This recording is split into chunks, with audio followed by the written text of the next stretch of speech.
Representative Brown. Who will turn in a pink card when he gets a chance?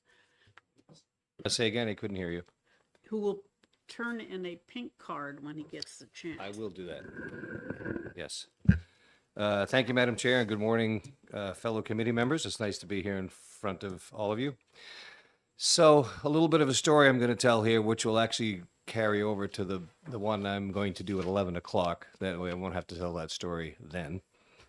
So going back to May of 2023, last year, I had a call from a constituent, and that constituent said, I have a new business, and the state's Business and Economic Development website has not updated my business from 5 years ago. And I'm getting calls from people saying, your website says this, and I'm a new owner, and that's not accurate. So this constituent was trying to get a hold of someone to fix that, and he couldn't.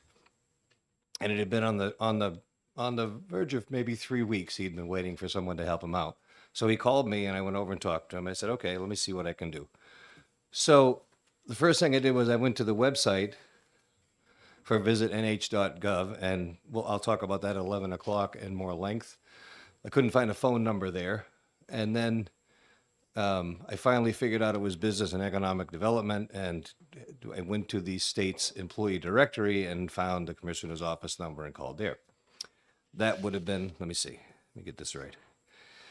That was Monday, May 21st. I called, left a message at the commissioner's office on the voicemail. By Friday that week, the 26th, I had heard nothing back. I called the following Monday on the 31st and left a message, and I heard nothing back. And finally, I called the following day on Tuesday and did get a human in the commissioner's office to talk to me. And they eventually put me through to someone who called me back, problem solved, everything taken care of. And that got me to thinking that having, as you know, been a state employee and trying to have been a good public servant, that was just way too slow and there was something wrong with that process. So I thought maybe we could solve this in a way that was, as I've been told by a state agent this week, that it's a blunt object to use a law to do this, but that may be the case, and that's okay. So that's kind of the backstory to this. In another meeting from the Deputy Adjutant General, on another bill, I heard that there was a problem with this, that he had heard from some other agencies that this might bump into the 91A 5-day reporting allowance, callback allowance, and whereas this is only 3 days. So then I said, okay, I picked 6 different agencies to call that I thought probably received a lot of telephone calls. Health and Human Services, DMV, DOT, DES, and I can't remember what the other 2 were, and spoke to the commissioner's office and or whoever they gave me to as a representative. So I had a lot of feedback. Health and Human Services said we probably get 3,000 calls a week because we have so many programs. And if you were to pass this, we probably would have to hire someone to track every one of those calls to make sure it got called back in 3 days. Seems like a legitimate statement to me. And I had some similar statements from other agencies. I had one agency say, well, we're not bad with the 3 days, but how would we ever do this with a voicemail and track that? We'd have to have a person tracking every voicemail in the agency. So the short story kind of that is agencies were a little bit hesitant on it. And I understood where they were coming from, and I think it was fair. What a number of the agencies did say was maybe an interim study.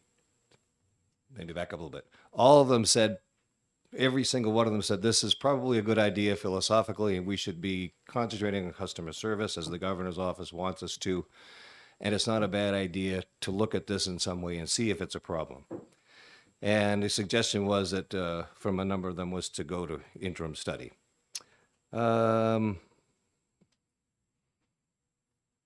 Make sure I covered everything I wanted to.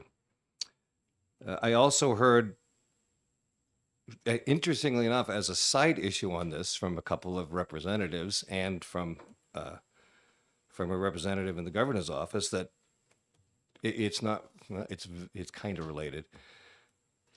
There were those that wanted me to add into here that there should be a way to force agencies to call state representatives back more quickly. But obviously, I didn't want to clutter this up with that, but just for future reference for all of you to consider that there's some concern about that.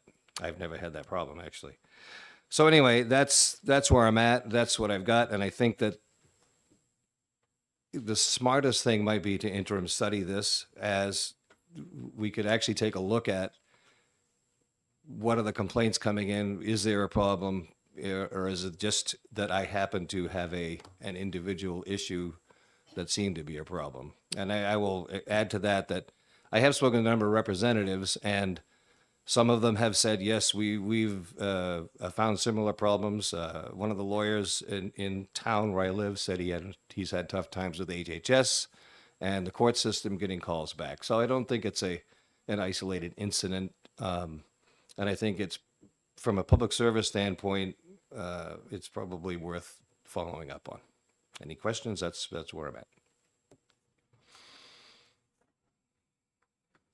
Nope. Representative Goldie, you have a question? No? Okay, well, I believe Representative Brown, you've explained it so well that we don't have any questions, so thank you. Perfect. John Williams?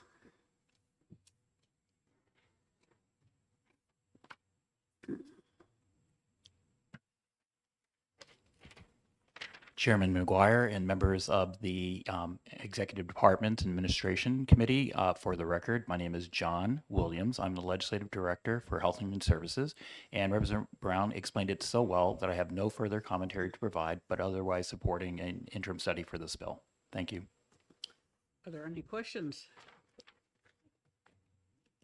Representative Schmidt, can always count on you to contribute. Well, my only question would be that this describes the way things obviously should happen. And it's not like the people in the offices or bureaus or whatever, so-called bureaucrats, are sitting around trying to figure out ways to avoid doing what the public has requested them to do. But if you got the proverbial 10 pounds of stuff in a 5-pound bag situation, you got to get another bag, or you got to take care of what's backed up in front of you. So this describes the ideal world, and this is not the world we live in. Thank you. Representative Fitzpatrick. Thank you, Madam Chair. I understand that the job of the General Court is oversight, but is creating a mandate on how a member of the executive branch performs their duties, is that an overreach for a legislative body? Separation of powers. So Chairman McGuire, I do appreciate the question, and I do believe that there is a clear distinction in terms of separations of powers, but also in terms of constitutional analysis, there's a meaningful collaboration between the various branches of government, that the judiciary talks with the legislature talks with the executive branch, and it, pretty much both of them, and all three of them, communicate with each other well.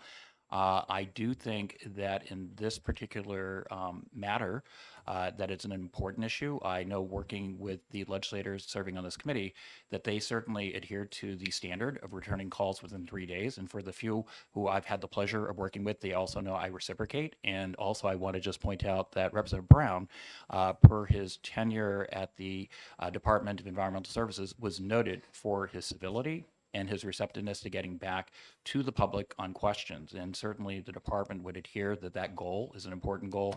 However, the legislation as currently drafted would present some issues, but support an interim study.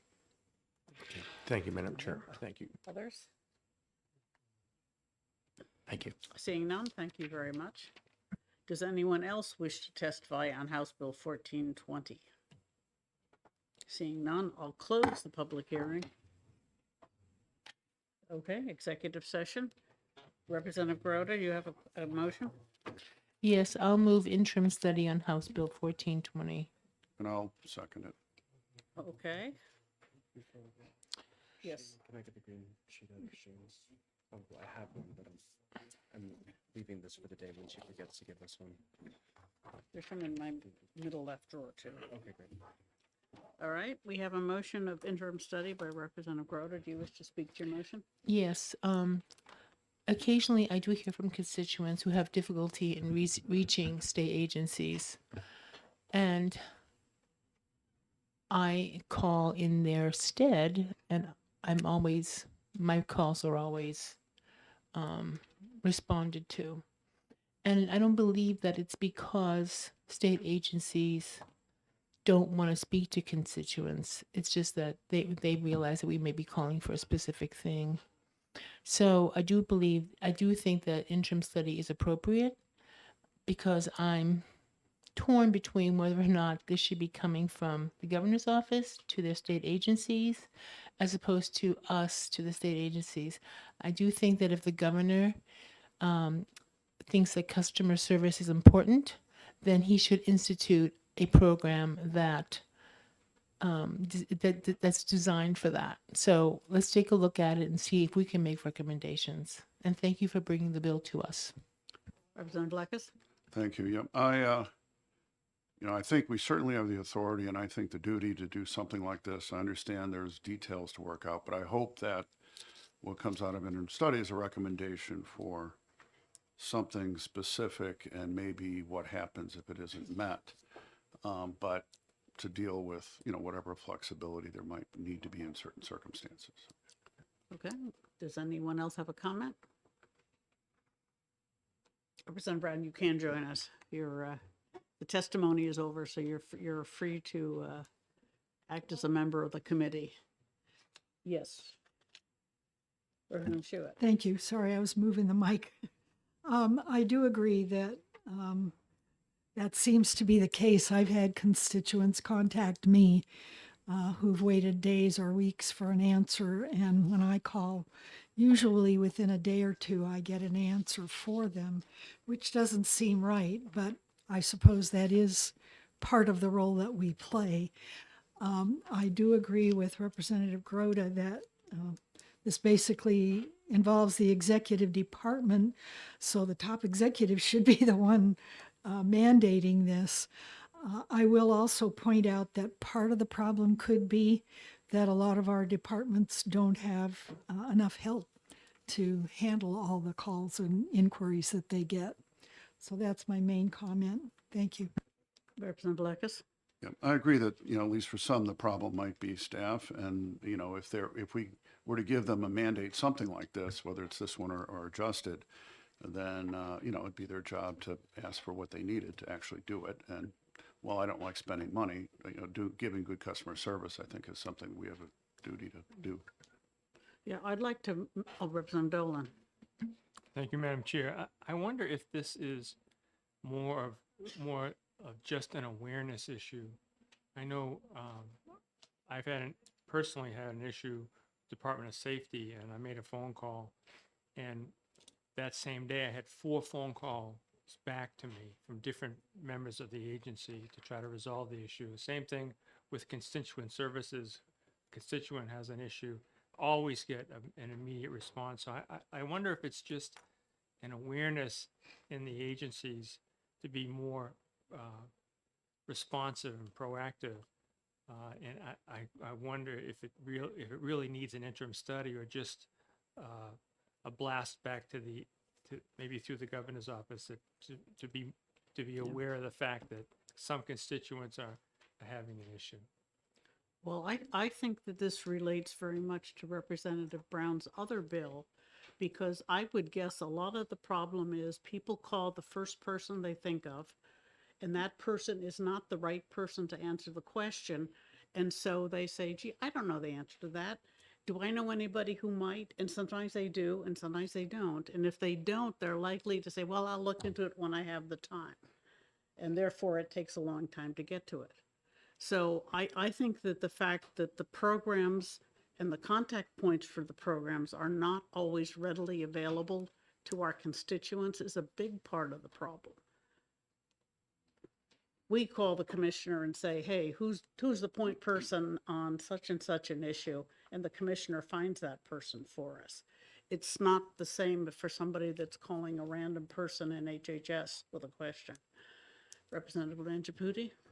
Thank you, Madam Chair. Sorry for coming in late. But my concern, point that I want to make with this regarding to this is even within the agency, within the office, the shift of personnel. I'll give you an example I asked for a proclamation from this governor's office, and I had sent all the information to the individual that was doing that. And 3 weeks later, didn't hear nothing. So I went back to the governor's office and asked what happened. Oh, that person moved from that position. This is the new person. I said, so I need to know who the new person is. Didn't hear anything. So that could happen within any agency, the moving of personnel, and there's no handover. Yes, okay. Anyone else have a comment, question? All right, in that case, the motion is interim study on House Bill 1420, and the clerk can call the roll. Representative Simon. Yes. Representative Lakis. Yes. Representative Bailey. Yes. Representative Dolan. No. Clerk votes yes. Representative Brown.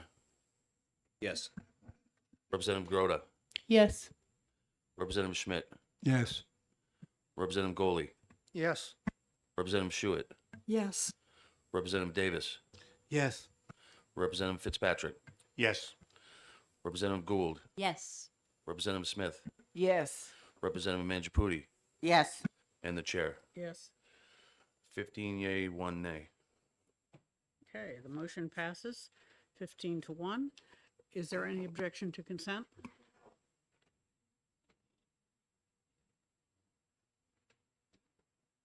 I'm sorry. No. No objection. In that case, we'll put it on consent. And Representative Grota, of course, at your earliest convenience. All right. Come out of executive session, and we have 12 minutes before our next hearing.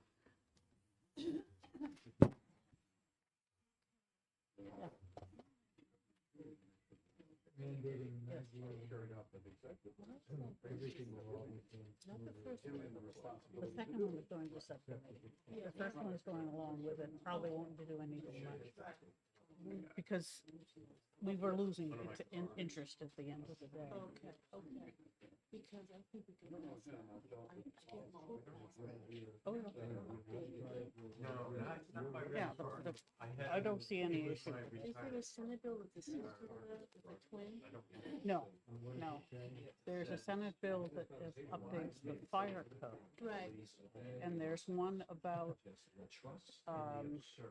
municipal amendments to the building code, which was mentioned. That's that one's more contentious. Right. I don't want to start having myself. I don't want us to having different building codes all over the place. That's One building. that was the original point. And I really am not crazy about that comment about how fires don't start. Because we keep all your flippable stuff in the garage. In the garage, yeah, there's the oil, there's the gas for your snow blower. Cars kept on fire.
Yes, thank you.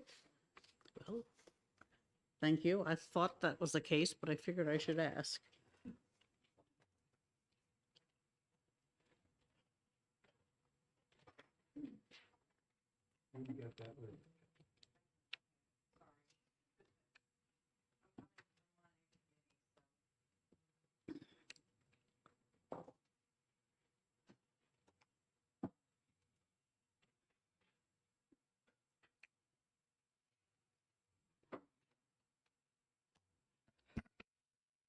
Thank you, Chair and Committee. My name is Representative Kelly Potenza, Stratford District 19.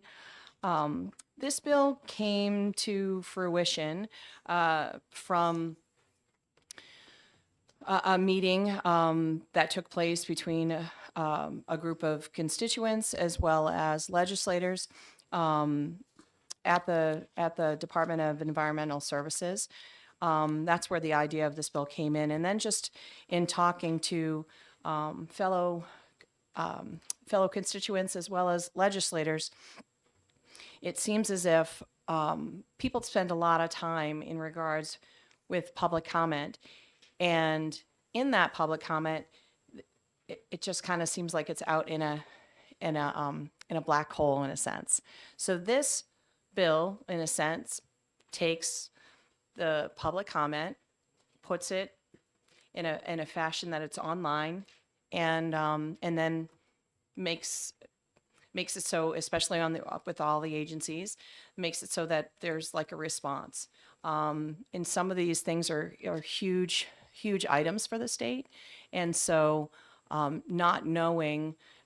Specialists come in, scientists come in, water specialists in regards with the DES conversation, for example, that took place. So that's where this bill originated from. So we have the technology is very easy to do. If someone is giving a written testimony, it can just be scanned and put online. But that's really how this whole bill originated, and it's got bipartisan support. This is just I think a way that we should be having some nice transparency, especially when people are spending the time. Sometimes people travel hours on end to come and speak at hearings at these agencies, and with rulemaking. And so that's kind of where this whole bill originated from. If you have any questions. Thank you for your testimony. Are you aware that last year we amended the Procedure Act to require the agency to report and reply to comments received at the public hearing? And I'm trying to find out where exactly the citation is. But we did make a change to require a response to comments. Not quite as detailed as your bill, but it's there. And I'm trying to find it. I think the difference is there's something that's versus response versus an explanation. I mean, I can tell you that there are entities that spend a lot of money to be able to look things over, because average people, they're not scientists, and they don't know, and they can't, they take sometimes what an agency says as, that's it. And that's the problem. If we don't have, if someone can say that's not true and can refute that in public testimony, and then there's just a response saying, okay, well, thanks for your comment. Great, but don't give an actual reason why something that's valid, especially when I'm talking about something that's scientific, why they're not going to take that into consideration is, to me, is just negligent. So I think that agencies are paid a lot of money in regards, and positions are, and I think that the public, in a sense, needs to be able to have a true explanation why they wouldn't take into account really thoughtful, sometimes scientific expert testimony that comes in. Thank you, Representative Dolan. Thank you, Madam Chair. in the bill, when the agency is required to respond to public comment, is there any requirement to have the response by the agency qualified or reviewed for content? What if the agency's response is argumentative or not complete or not responsive to the constituent? How is that captured or followed up with? Well, I guess, in a sense that the public could bring that to their representative. So someone like me, that's part of the reason why this bill is in place, because some amazing testimony has just fallen on deaf ears. And this is not just that has to do with my committees, in the agencies that we work with. This has been going on for a long time. I don't know, in a sense, how we could police that. I think putting this bill in is holding agencies accountable, and I think it's a step in the right direction. And also telling folks that are testifying and all of that kind of stuff, that they have this now to say, okay, can you, here's the law, can you give me a better response? It's saying that you have to give me a full explanation about why this expert testimony is not going to be considered. Any other questions? Representative Simon? Thank you, Madam Chair. I guess following up on Representative Dolan's question, the only thing that I noticed in the bill, which I have some experience with this, dealing with landfill siting requirements in Maine where they do it, and it's very helpful. I mean, in my opinion, my experience with it is very helpful. The word significant in line 11, just questioning whether or not that's the right word there. What signifies significant? I don't know if a word like pertinent might be more applicable. What do you have any thoughts on that? No, that's a great question and a great point, right? Because that is what qualifies that statement. I'd be willing to I could make a word change there, not a problem. Pertinent would probably be a better choice.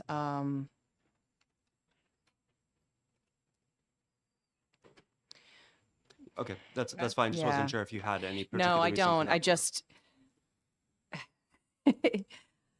Fair enough. when someone responds with public comment, right? I oppose this bill. It doesn't fit into my agenda or whatever. But versus someone saying, I oppose this bill because it affects my life and this, you know what I mean? So it's something that's significant, meaning like that's not just I oppose this bill in a one-line sentence. Mhm. So significant was substantial, Mhm. but I think maybe pertinent or something could be a better choice, or even removing that, even removing significant altogether and just having it be argument. Follow up?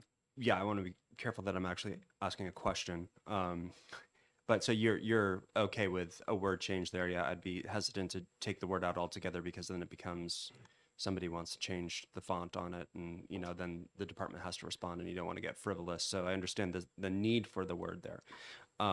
So that's fine. Other just real quick comment, if I might, I would assume that somebody could go to the courts as well if they felt like. I mean, there's obviously no Always. civil or criminal Always. penalty involved, but they could sue to get the department to make a response, would be my assumption. They can also sue to overturn the rule if they like. Right. Representative Brown? Thank you, Madam Chair, and thanks for taking my question. I think maybe following up on Representative Dolan a little bit. So if you have had the wonderful experience of reading the Federal Register and the development of rules in the CFR, when there's a rule that's coming out, they have generally a fairly lengthy piece at the beginning of that explains how many people had comments, and then they address every comment in the beginning of the Federal Register. But what happens is they basically address those comments and say, here's our decision, end of story. Is that kind of, so this is just going to be, we heard your argument, here's our answer to you. And then moving forward is what, I guess?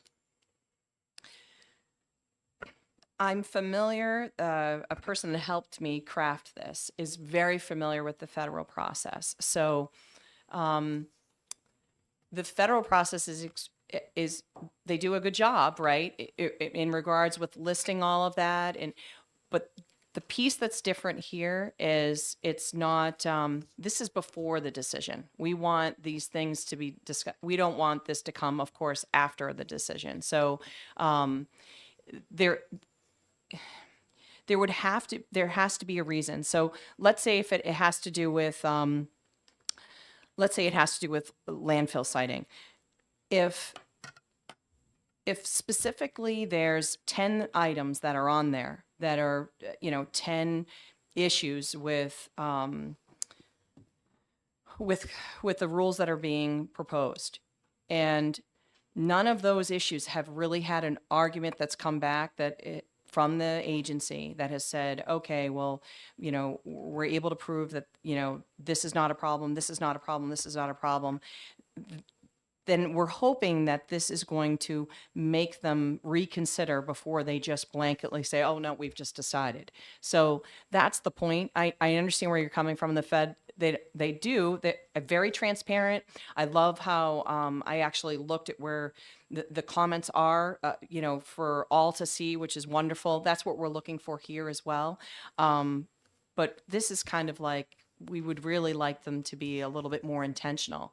So when we had this meeting, for example, with DES, it was clear there was a lot of stakeholders around the table, and it was a really good conversation, but that's why this came out. And to be honest, one of the gentlemen that deals with all of the public, kind of the public comment piece in his division, and I think he was in Air Resources, he thought that this was great. So, I don't know, this isn't specific to any one agency, so I'm not sure if there's going to be people behind me that are going to say they don't want this. I don't know,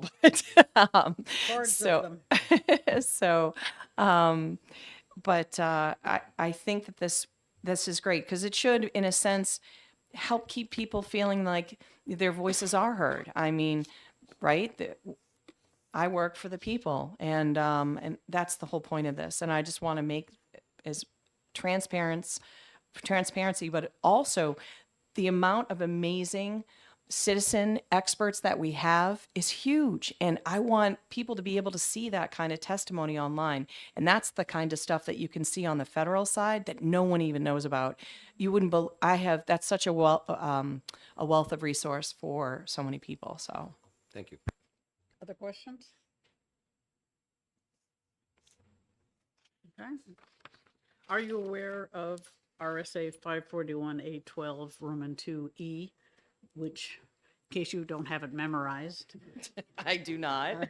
probably not, says that when they're issuing the final rule, that will then come before GELCAR, is that they must include a report of public comments received and an explanation of how they were addressed in the final rule. Is this redundant to that? I don't believe it's redundant. I think this is prior to. And if it could, that could also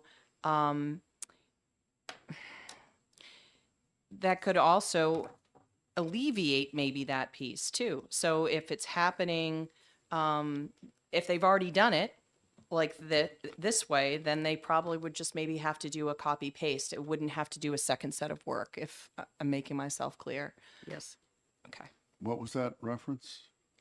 541A:12 Roman 2 little e. Thank you. I'm going to find that. Where's my key? Okay. But that, all right, thank you. That's, yes, Representative Gould. On that reference in that you're reading, does it say who the report needs to go to? It is part of the final package of the final rule, which is being brought before GELCAR for approval. So GELCAR is the only one that receives the report? It's a public document. It's posted on the website prior to the GELCAR meeting. Okay, thank you. Not the easiest to find, but it is there. I was just going to say that's before I became a legislator, I was kind of an activist, if that's what you want to call me. So, and I didn't understand, and most people don't. They don't. I mean, it's really even hard for people to understand.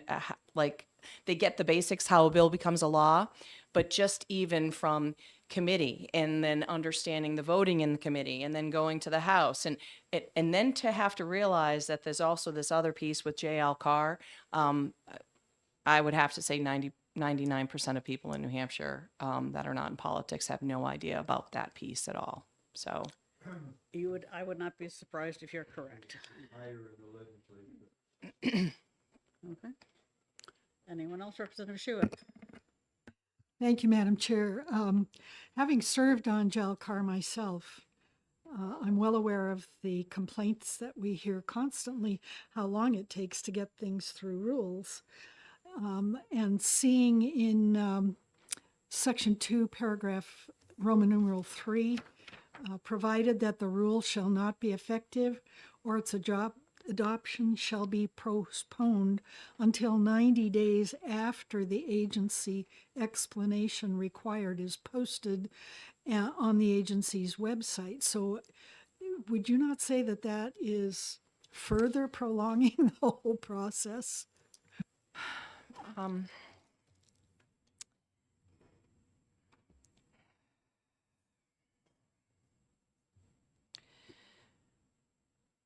I guess it could be. I wasn't looking at it that way. I was looking at from the time that, you know, the rulemaking piece kind of begins to with public comment, and I actually use that 90-day based upon that conversation with that person from DES. But I would be happy to look at that if it was going to. I don't want anything to be rushed because I want people to have enough time, of course, but I also don't want to hold things up either. So some of these rules that we have, as you know, are in effect for some they don't get changed. They're in effect for over a decade. And so I think we have to be pretty smart. I don't mind being slow and steady, but and not rush things, but I'll look at that specifically if that. Thank to you. your point. Like I said, we do hear that, and we know the process can be lengthy, and this looks like it would be in addition to the lengthy process Well, that already exists. Yes. Other questions? Representative Simon? Actually, a question for the chair, just for clarification, because there are people on the committee who have more experience in this than I do. The 90 days, how long does it usually take a rule? How long is that process to get to its completion? And would the 90 days be in addition to, or would it be just kind of lost in the shuffle of how long it typically takes to get There done? are specific time rules for everything in the rulemaking process. Most of them, like, after considering the comment, the agency establishes the final text of the rule and then file it no earlier than 21 days and no later than 180 days. So that if the process is they develop their final rule, write these explanations, then this would be additive. Okay. Because This Yes, might sir. be more appropriate for exec session, but into that, if they have to provide that to JELCAR and then JELCAR has to act, there's actually more time before the rule. Her thing is from the rule goes into effect, which is not going to be till after JELCAR acts. Right. It seems like a lot of it, maybe all of it would be in parallel, but It would depend, but I think the agency work, this would be in series with their developing the final rule. So, yeah, except that they have to present pretty much this information at JELCAR anyway, don't they? not in this, Not as detailed or something. right. But anyway, yes, we'd have to look at it in greater detail. I love Yes, that you Representative guys Gould? are talking, and I just wanted to say that it was, there was a comment. This was not made to prolong. This was made to be in parallel with the process. So if this doesn't jive, then then I'd be happy to make that change or make it clear. The one Excuse piece. me, you don't make the changes at this point. Oh, that's true. You guys make the changes. That's true. That's right. Just to save you the bother of I know, trying I know. to do it. The other piece that has to do with that is I'm looking at, so from where the rules making process started, in my committee, what we're dealing with, I mean, we were talking about this in the summer. There were, the official, I don't know, the official process started like in October, and here we are in February, and then we've got another meeting in March. I mean, it's a real long process. So I know we're talking about major rules that we're dealing in regards with permitting landfill siting, but I don't know. I thought that it made sense in the scheme of things, but if it doesn't, because this needs to apply to all, then please make changes or let me know if I need to look into something. Okay, thank you. Thank you, Madam Chair. I just had a question. Is this going to committee? I think it needs to. Representative Schuett, you're on deck for this one. Obviously, okay. And one thing we'll want to do is take a closer look at the timeline to make sure it's not additive. And any other questions from the committee? Seeing none, thank you for your testimony. Is there anyone else who wishes to testify on House Bill 1521? Seeing none, I will close the public hearing.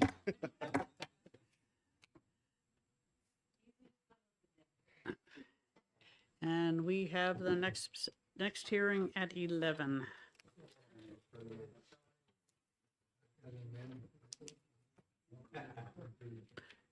Jackie?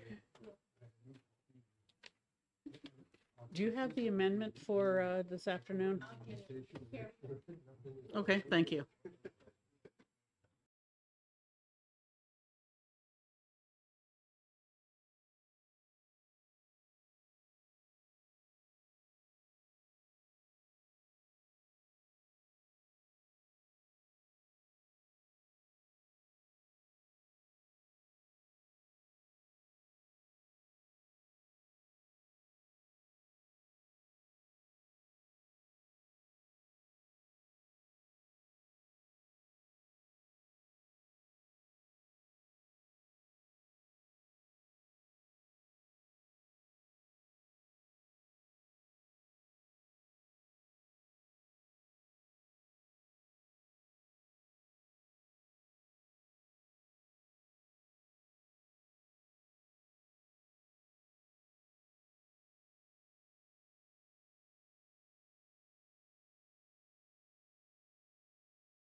No.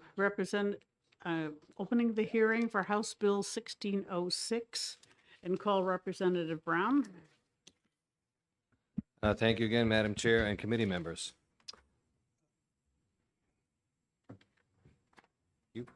So a follow-up, as I said, from the previous bill, so I'm not going to tell you the background story. You all heard that. You should have in front of you this, which is pictures of web pages and a little spreadsheet and an amendment. I'm going to start off, if you go to this, the pictures of the web pages, I'm going to go backwards here, actually. If you go to the second page, the third page, technically. It didn't come out very good in copying. There's three pictures here. This is the visitnh.gov website that the constituent tried to go find a telephone number on. The top picture is when you first open the web page up, the very top picture, the top third of the page. It didn't come out very well. There's no phone number. It's a nice picture, and it says about Discovery in New Hampshire, places to say, etc. If you scroll down and go to the very bottom of the page, you can see where I made the arrow on the left, and that there's a little tiny Contact Us button way down at the bottom of the page. When you open that, at the very bottom of the page, the only thing you get is that form that you fill out with your name and email address. You don't get a telephone number. That's all you get. So this is what kind of prompted me to say, this doesn't seem very user-friendly. You can't even find a phone number on there, which is what the constituent had said. So I took a look. If you go back to the first page, we can go through a couple of these. Department of Justice on front page. There's an arrow on the top right. You can see they have contact by division. It's actually, when you open it up, it's very, very thorough, and it's really good. The next one down, a number of websites have this type of an idea where the Contact Us button, I have an arrow down there, is way down on the bottom left, which it's obviously not prioritized in that list beyond all the other things. And page 2 kind of gives you the same idea. State Police there, so on page 2, you see the arrow. Their Contact Us button, you have to go to About Us first before you get to the Contact Us button. And the Fuel Assistance Program, weirdly enough, their Contact Us button is again at the bottom of the page, like others. So I thought this all seems very inconsistent, and I said, okay, well, let me take a look at every single agency's website. Well, I abandoned that idea. Well, you don't have to look at this spreadsheet closely, but this is as far as I got before I talked to DOIT. So I just took a look and said, what's visible on the main page? So my idea is, at least if you open the website up, when you first open it up, you shouldn't have to go hunting anywhere for a phone number. So all of the ones that have an X in this very first column did have that, and the ones that didn't did not have that. And then I kept track of what they had inside the button, which is not really, it's too much information for you, but that's just how I approached it. I decided to make the same calls I made for the phone call to different agencies to see what their take was on this.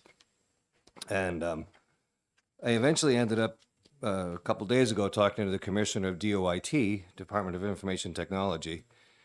He told me that the standard, they're working on, they have been given a standard web page designed by the governor's office.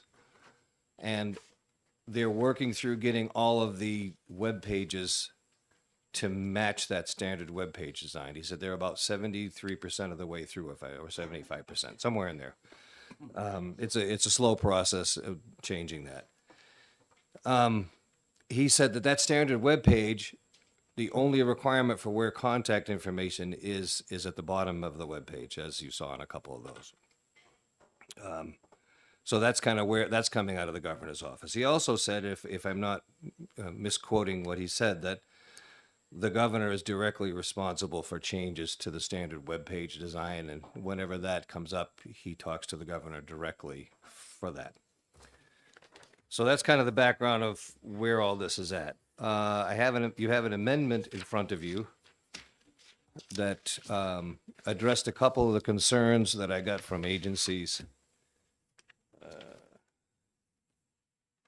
if I can find my own copy here, I can walk you through the changes. Oh, 1 second.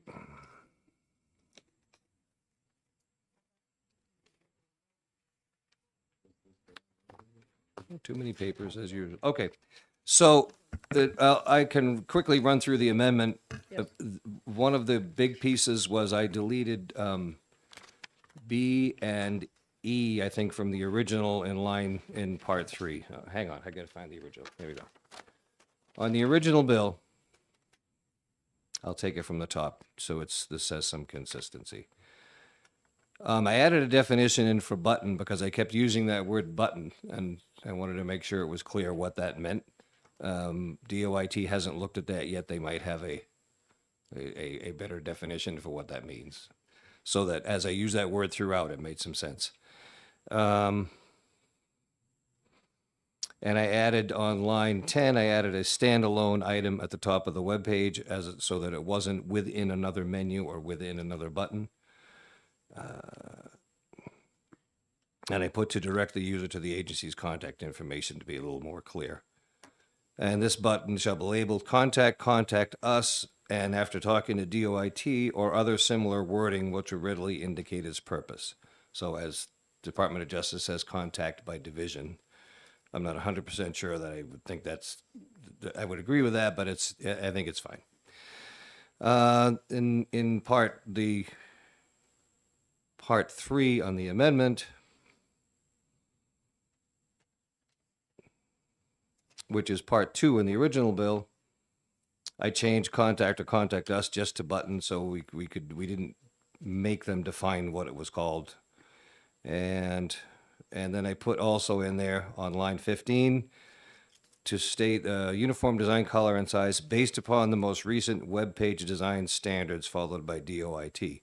That means that this won't handcuff them if the governor says, I'd like to see it done a little bit differently.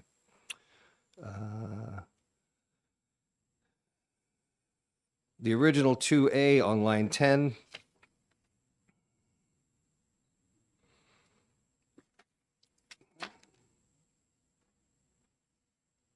Is now 3A on the amendment. And I just wanted to draw your attention to this, and I don't know, nobody caught it, nobody commented to me about it. Messages on this telephone line from the public will be monitored. I had daily, and I changed that to each state of New Hampshire business day to ensure a prompt response. And then on the original bill, line 13, DOIT caught, and this could have been an OLS translation of what I originally wrote. It said a direct email link to the individual from the public directly to the appropriate employee within the agency, division, or bureau. That actually would make no sense to have a direct link to each employee on the contact us button.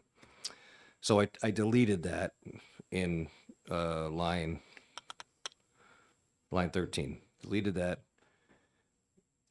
I left in, I didn't get any pushback on this. I thought I might. What's now line 22, formerly line 15, a direct link to line 21, a direct link to the state of New Hampshire employee telephone directory. If you don't know that it exists, that's amazing. You should check that out. It gives you every state employee's phone number, basically. Line 15 and 16 in the original stayed the same, I believe. Line 17 in the original, I deleted at the suggestion of the Commissioner of DOIT. It said a direct link to all websites that exist for the department. Well, that could be a huge list, obviously. So, and every agency has other ways to go there within their website.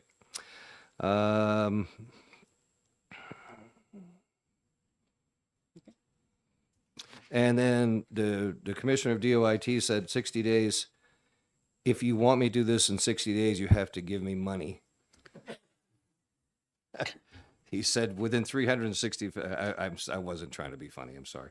Within 365 days, it would make sense that they could accomplish that maybe without funding, but if we want to make it go quicker, we would have to fund someone to do that, and I think that's very fair. So that's where I am in the amendment, and that's the idea of where I'm going. And so the basic idea is, following up on this morning, if someone wants to call the state, thinking about maybe some of our older citizens that aren't as good with the computer, you should be able to go to when you open the website, contact us. There's a phone number or as a fax number or email that you can easily find. And that's all I have. Any questions? Representative Dolan? Thank you, Madam Chair. Thank you, Representative. Excellent work on this. Question, though, as our technology screams forward at the speed of light, I'm thinking that very soon we're going to be in a voice-activated world. Everything, it appears that almost everything you've captured here is push a button. Has any thought or input being thought to be given to the state as they move forward to think about voice-activated access to the websites? That's a great point, and I hadn't had that conversation with anyone, and I'm sure that DOIT would have some input on that, and it could be. I could certainly talk to them. You could reword that as you thought it was fitting, but I think that's a good point. I will follow up myself. I think the commissioner at DOIT said that he would have no problem with just adding a button to the top of web pages without using this blunt instrument of a law, as he thought, and I think that's also fair. The commissioner is here, and he will Oh, he speak is? for Okay. himself. Hi. Have I said anything you didn't say? Oh, boy. Okay, good. Well, you can speak to that yourself. So, and I think we also had the conversation that as this comes from the governor's office, I did not go to the governor's office and have that conversation with them. So that might be a step to take as well. Okay, So, thank you thank very you. much. And seeing no other questions, Commissioner Goulet?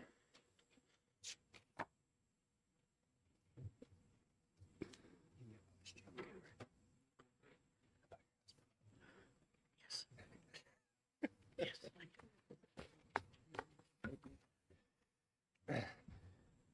Good morning, Madam Chair, members of the committee. My name is Dennis Goulet. I am the Commissioner of the Department of Information Technology. I came here today to testify in favor of this bill. I really want to thank the sponsor for calling me and talking through, because that amendment does address any concerns that we have with the bill. And, I think his main point that he made to me, which I thought was a good one, is our standard template that we're rolling out to all the agencies, and he was pretty close to correct. We're about 72% through.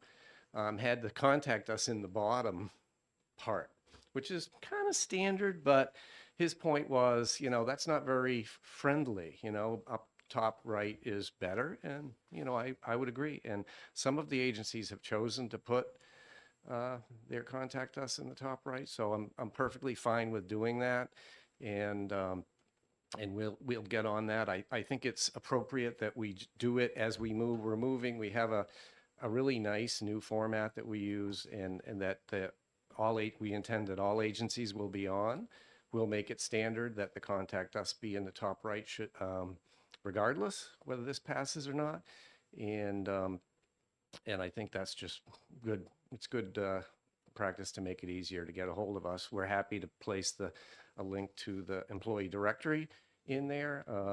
And again, the line that was struck around, kind of org chart of the department in the contact us, it would make it kind of messy and hard to absorb. And it's different from what we're trying to do, which is to represent our websites in terms of what a person going there might want to do versus the org chart of the state. So kind of taking that, abstracting it out to what somebody might want to accomplish by virtue of going to the site, rather than, oh, here's a department list. So I do appreciate the sponsor's flexibility on that. And that's it for my testimony. Happy to answer any questions. Representative Mangiapudi? Thank you, Madam Chair. Thank you, Commissioner, for taking my question. How often do you update, upgrade websites or information, digital information available to public? Great question. So one of the things we do is I have a staff of about 3 people that are responsible for over 100 executive branch website properties. So the vast majority of all content updates happen at the agency level. And it really varies by agency. But, on the larger agencies, the content's continually changing. And in fact, HHS has tens of people that are trained to update content because they have so much of it and there's so much activity there. For example, smaller agency may only have one person that updates content on the website. So that happens based on the agency and their staffing level and what their business needs are. So there's no one answer to that. Okay. Representative Blackus? Thank you. Could you send to the committee email, if you have a mock-up image, whatever, of the template that you're recommending for the various departments of what the web pages should look like? Sure. Once we get it, I think the Department of Transportation is really close to what we're going to, what they have now is pretty, I think is compliant with this language. So I'll double check that and we'll point you at that link. Okay, thank you. Okay. Representative Schmidt? Thank you, Madam Chair. So, good morning, Commissioner. Good morning.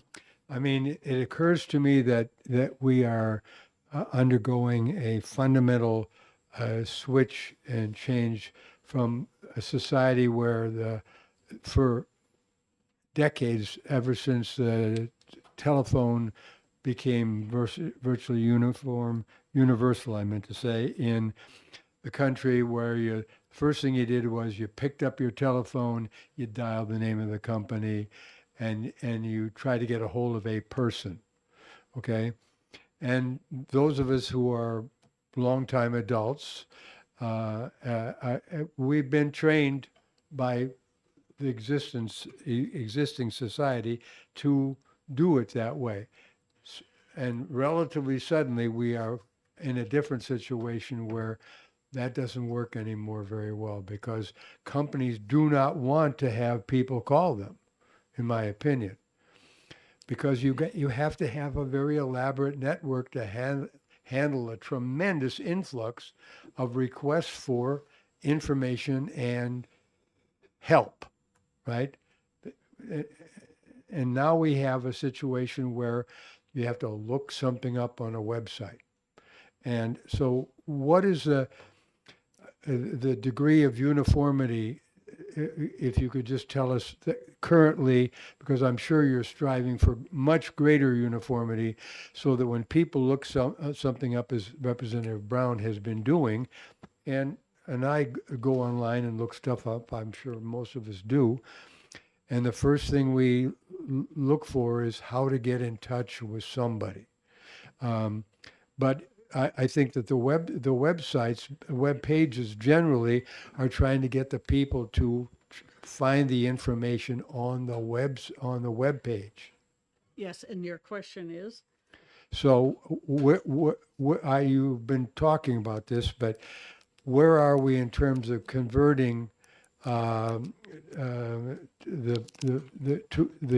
existing? You've already described in your testimony that it's currently being done agency by agency, right? That is not user friendly for the people. It would be much better to have uniformity, so that there's always a first step, and if it's going to be that contact button, I predict that will not work. But it will be where people are going to go. Commissioner? So I think what you're saying, and I would tend to agree, I think step one was uniformity in how we represent our agency websites. To me, the next step would be, aggregating content in a way that was not agency specific, which is, I think, what you just said. In fact, we have a procurement out there right now for a business services portal that we're doing a competitive procurement. And that would, the vision there would be to take, this business services that could be delivered from multiple agencies and house them in a single place in an easy way, and organize them by business type, or what they call, web geeks call it persona. I'm a car dealer at a titled person at Bentley Chevrolet. I have certain things I care about. That's what I should see when I go there. So I think that's what you're talking about. We don't have funding. I'd love to work on a citizen portal that was similar. In other words, you have somebody coming in who's a certain, type of person, and then we present content to them that's specific to them, regardless of what agency it's coming from. That's a great vision. Some states are doing that, many are not. We aren't yet, but it would be a good thing to do, and we're starting on the business side of that with that business services portal procurement. I also wanted to answer the question from Grip Dolan around the voice activated. One of the nice things about our content platform now is it's standards based, open source. Some people care about that, and it's changing as part of our service. So as what's the norm evolves from a website perspective, I think it'll be pretty easy for us to adapt to that. Follow up. A follow-up question. Thank you. So one of the things that I'm experiencing in my outreach is a portal concept. That word hasn't been mentioned yet this morning, I believe. And the hospitals, for example, or healthcare services, many of them, maybe all of them now. I haven't been to all of them, thank God. But they have a portals, and the Democratic office has a portal as well. So is that something that is kind of one of the strategies you're already following? Can you speak to that? Yes, in fact, that procurement that's out there now, we're working with the BEA on that. We call it the Business Services Portal, and that would be a place where, businesses, our vision is where business would go to have, content that they may care about without having to hunt it down in an agency website. Thank you. Representative Gould. Thank you, Madam Chair, and thank you, Commissioner, for taking my question. If I understand correctly, what I'm hearing you say is that you have 3 employees who are able to code or handle things for the website that basically are handling the main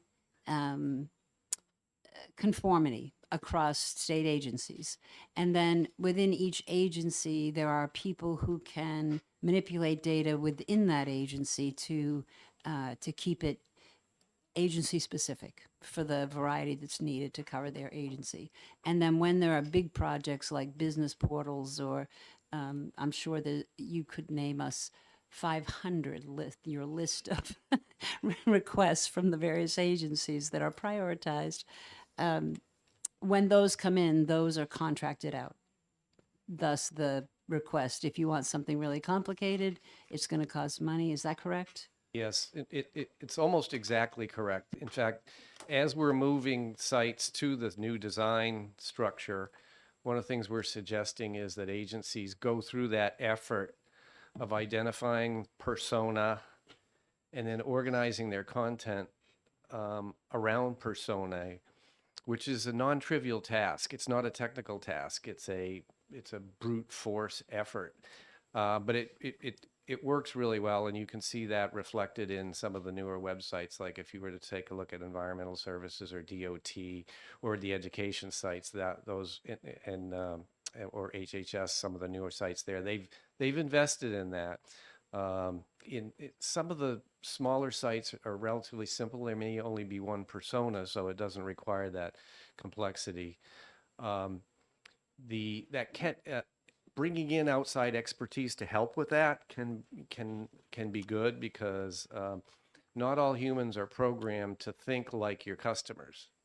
So that's one of the things about that to do a good website, you really don't want to use your own opinion about what's good or not. You want to use the opinion of those folks who are going to be accessing the website to determine whether we're doing well or not.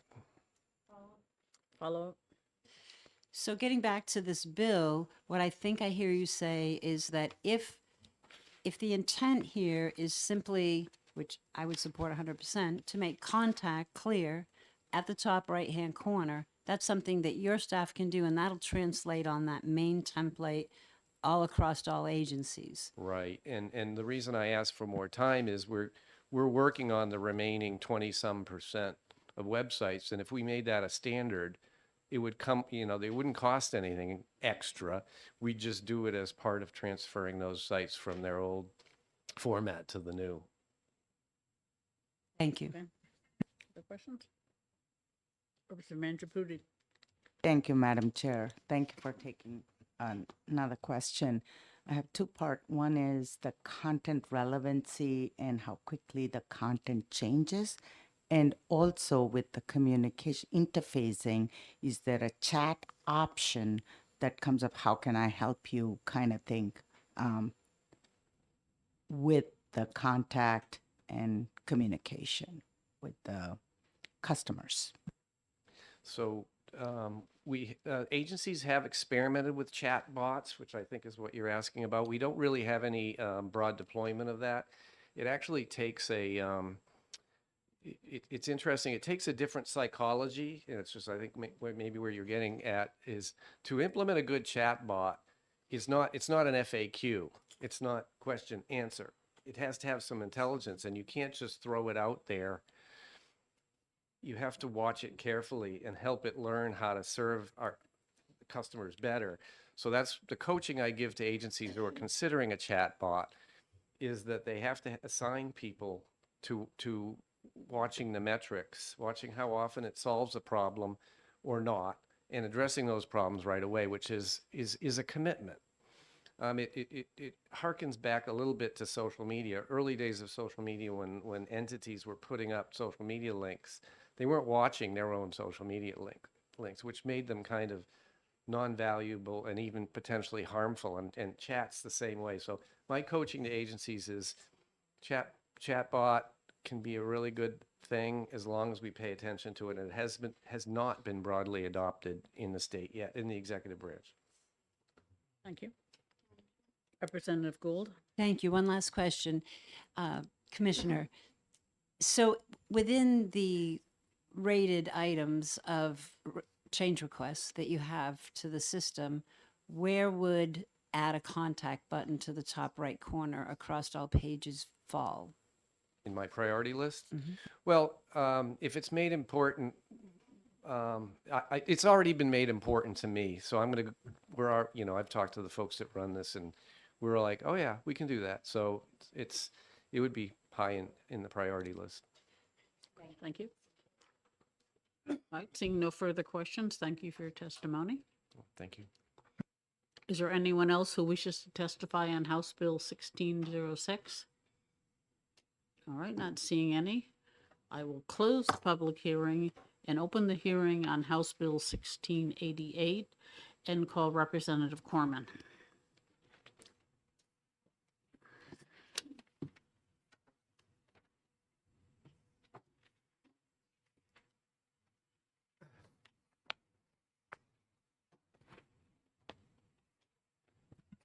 Thank you, Madam Chair. For those who don't remember from 20.5 hours ago, I am Tom Corman. I represent Grafton 15, which is Ward 3 of the City of Lebanon. Before I talk about the bill, I just want to give you a little background about myself to establish my bona fides in the area, as they were. I am an emeritus professor of computer science at Dartmouth College. I was on the faculty there for 29.5 years. I retired off cycle. I chaired the computer science department for 6 years, from 2009 to 2015. I've been in computer science since 1974.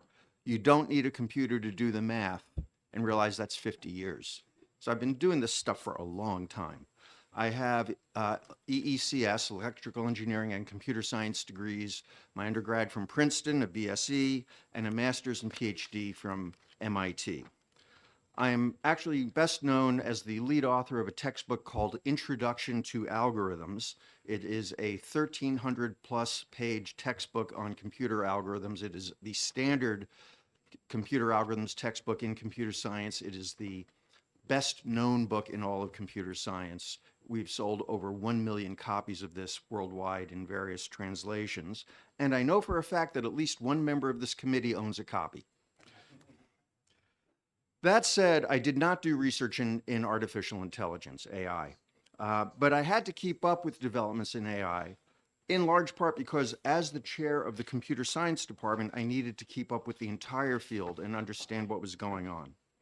And what I do know is that AI has made astounding progress in the last few years. When I was in graduate school in the 1980s, AI just seemed dead in the water. The big thing was expert systems, where you would actually encode knowledge into a system, and then the system could answer questions about it. And it would be really arcane stuff. For example, there was a system called CATS, and maybe with a number. It had nothing to do with cats. It was about locomotive repair. So, you know, it doesn't get much more arcane than locomotive repair. But what we've seen in the last few years is that we have what are called deep neural nets. Neural nets have been around for a long time, but people finally figured out how to use them. And something called large language models, where you're training these systems on a huge corpus, possibly the whole internet. Now, I'm a quantitative guy. I know math. I know what exponential means, and I know that people often misuse exponential to mean fast growing. I know what exponential really means. And I think the progress in AI really has been exponential. It really has been something. But there's a big concern, which is bias in artificial intelligence systems. And that's due in large part to the bias in the data that the neural nets are trained on. Whatever data set you give, there's going to be some inherent bias. So I'm really concerned about artificial intelligence impinging on our rights, especially in the face of the potential of biased algorithms. Not just the potential, but the reality of biased algorithms. So I drafted this bill, HB 1688, to protect the rights of Granite Staters from AI systems. Now, I modeled it on 2 pieces of legislation. There's a lot of legislation out there, and if you get the same news feeds I do, you know that various states are looking at AI. And in fact, various committees in our House are looking at bills related to AI. I modeled this on legislation in Connecticut and also the European Union, but I tailored it to New Hampshire. The bill is about protecting the rights of Granite Staters from AI systems used by state agencies. It places no restrictions on anyone or anything else, including private enterprise. And the co-sponsors, if you look at the co-sponsors, they really represent a broad spectrum of political thought because we all want to protect everyone's rights. The bill exempts systems used by state-funded institutions of higher learning. I have friends at UNH, and I don't want to prevent them from doing research in AI. So it's not about research, it's not about the universities, it's about the state agencies. And also it exempts any systems in common personal use. So one of the things that the bill talks about is facial recognition. Well, if you're using facial recognition to unlock your smartphone, that's not under the bill, right? That's a personal system in common use. That's not a state agency using it for something. So the bill defines 3 terms: AI, artificial intelligence, generative AI, and deep fakes. So it defines AI as the ability of a machine to display human-like capabilities for cognitive tasks, such as reasoning, learning, planning, and creativity, and that AI can adapt its behavior by analyzing the effects of previous actions and operating under varying and unpredictable circumstances without human oversight. Now, I do want to say that I've sent this bill out to various people. And one of the people I sent it to is a man named Ronald Rivest, who's one of my co-authors on the textbook. He's also a Turing Award winner. The Turing Award is like the Nobel Prize of computer science. He knows his stuff. And he suggested maybe saying that they may adapt their behavior rather than they can adapt their behavior. But what's, I think, really important about the definition of AI that I gave, compared with where you see it in other bills in other places, is that I've defined AI only in terms of behavior of the system, not in terms of its implementation. You will see, if you look at bills from other states where they talk about neural nets and training, I'm not defining it that way. I'm just saying it's systems that behave in a certain way, regardless of how they're implemented, because implementations are going to change over time. Generative AI is AI that can generate text, images, or other media in response to prompts. ChatGPT, DALL-E, things like that. And a deepfake, the bill defines as a video in which a person's face or body is digitally altered so that they appear to be someone else, saying something they never said or doing something that they never did. And I realize, and it's typically used maliciously or to spread false information, but not always. You know, I could imagine, you know, we put out a PSA of Abraham Lincoln talking about preventing forest fires or something like that. But typically they're used maliciously. And actually, as I think about it, the bill actually says video, but it could apply to any media, right? For example, as we all know, Joe Biden didn't really call up people and say to not vote on primary day, and that wasn't video, that was audio. So the bill has prohibited uses by state agencies, and these are drawn again from the Connecticut bill and the EU restrictions. So the first thing that's listed is cognitive behavioral manipulation. Now, I heard from Commissioner Goulet of the state IT department yesterday that there may be cases where we do want cognitive behavioral manipulation. And he gave a great example of a veteran calling a helpline, and the helpline actually directs the veteran to the right place using AI. So I can imagine making some sort of amendment for that, or maybe removing it. Classifying people based on behavior, socioeconomic status, or personal characteristics, resulting in unlawful discrimination or disparate impact based on actual or perceived characteristics. Real-time and remote biometric identification for public surveillance, such as facial recognition, and the bill has an exception for locating a missing or abducted person. And again, Commissioner Goulet gave me another case where we actually might want to use surveillance, and imagine a school shooting where we want to actually figure out where the shooter is. So again, I can imagine another restriction on that. And then deep fakes when used for any deceptive or malicious purpose. So those would be prohibited. And then the bill has uses that are permitted, but with restrictions. If an AI system produces a recommendation or a decision that once you execute, you can't undo it, then there must be an appropriate human in the loop. And an example that I think of is, imagine a hostage situation and the state police send in a robot.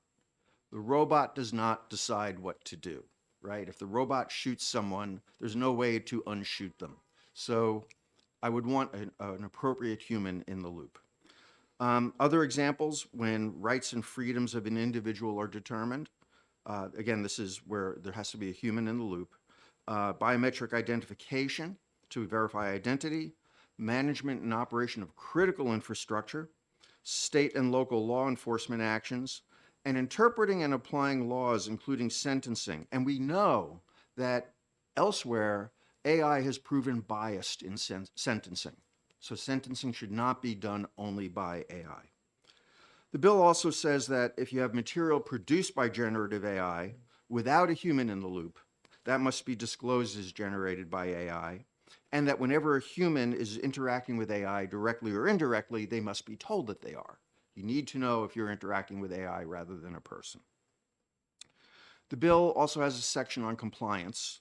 It says that within 9 months of the effective date, all state agencies must report compliance to the Department of Information Technology, reviewing AI and systems to verify compliance, removing any AI not in compliance, and modifying all procedures relative to AI. Oh, geez, sorry.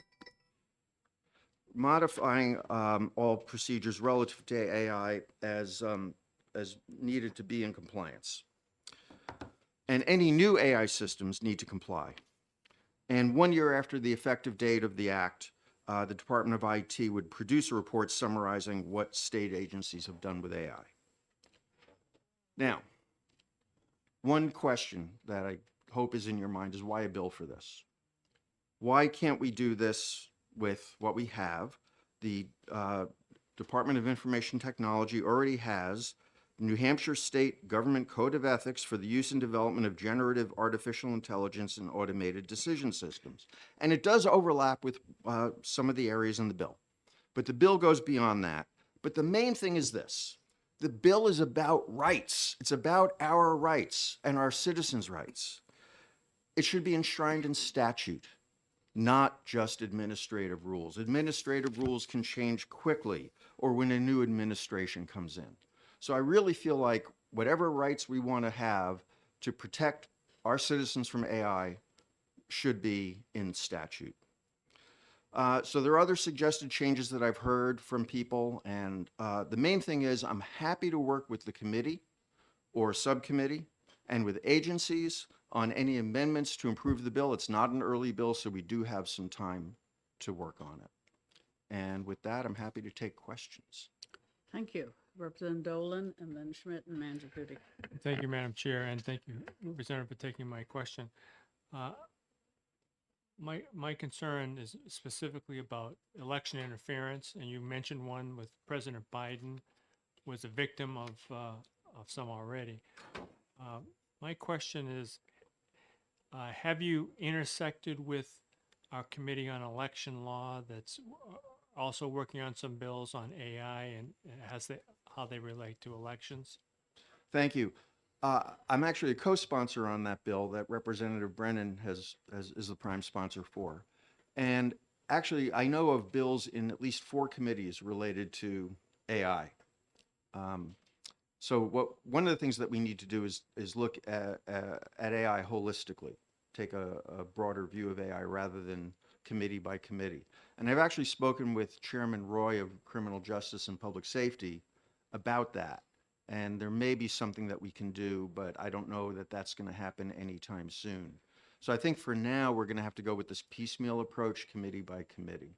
But you're right. We do need, for example, a standard definition of AI in statute, not RSA by RSA.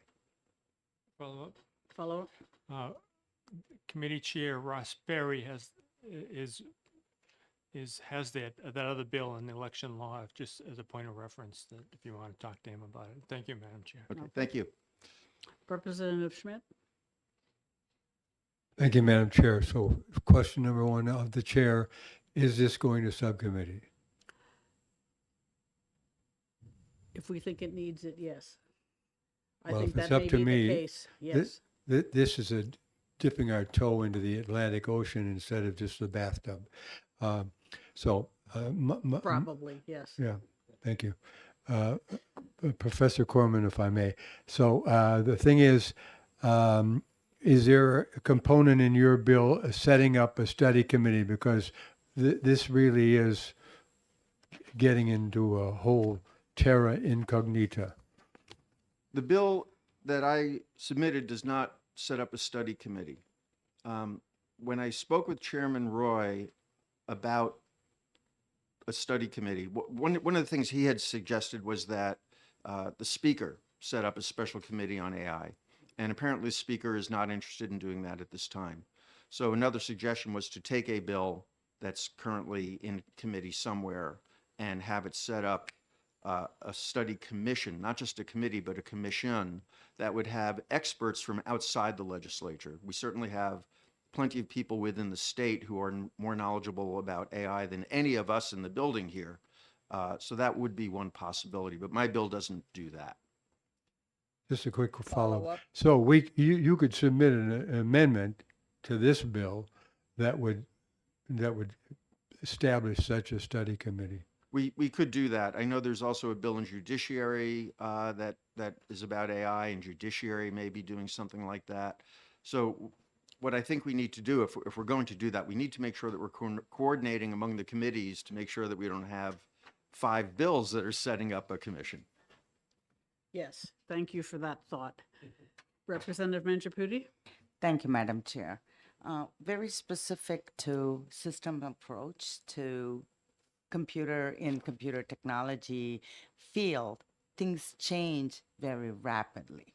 right? It used to be 2-year cycle and 6-month cycle, now 2-week cycle kind of thing. So how far behind is the entire computer system in the state?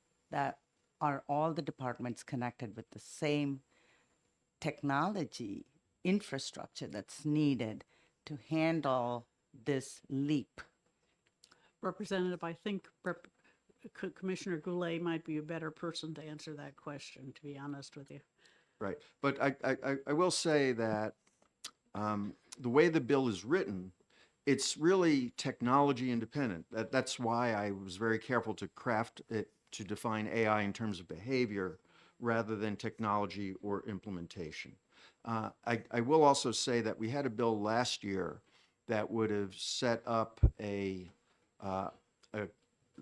it would have said that there is an IT advisory board, I believe, and they meet twice a year, and it would have had them looking at AI. And that came to my committee, Science, Technology, and Energy, and we recommended ITL on that bill, and it was ITL'd.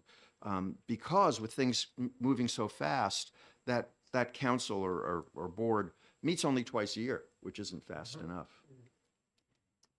Okay, Representative Broder? Thank you. I have a comment to the chair. I think this bill is well written. I don't believe it needs to go to the subcommittee, but if you want to do that, that's your prerogative. I just think it needs a couple of, fixes that Representative Corman recommended to us, and I'll be glad to take that on if you wish. Thank you. We've got 2 other people who wish to speak, so we'll see what they have to say about it. Okay, other questions? Thank you very much. All right, thank you. Representative McGuire?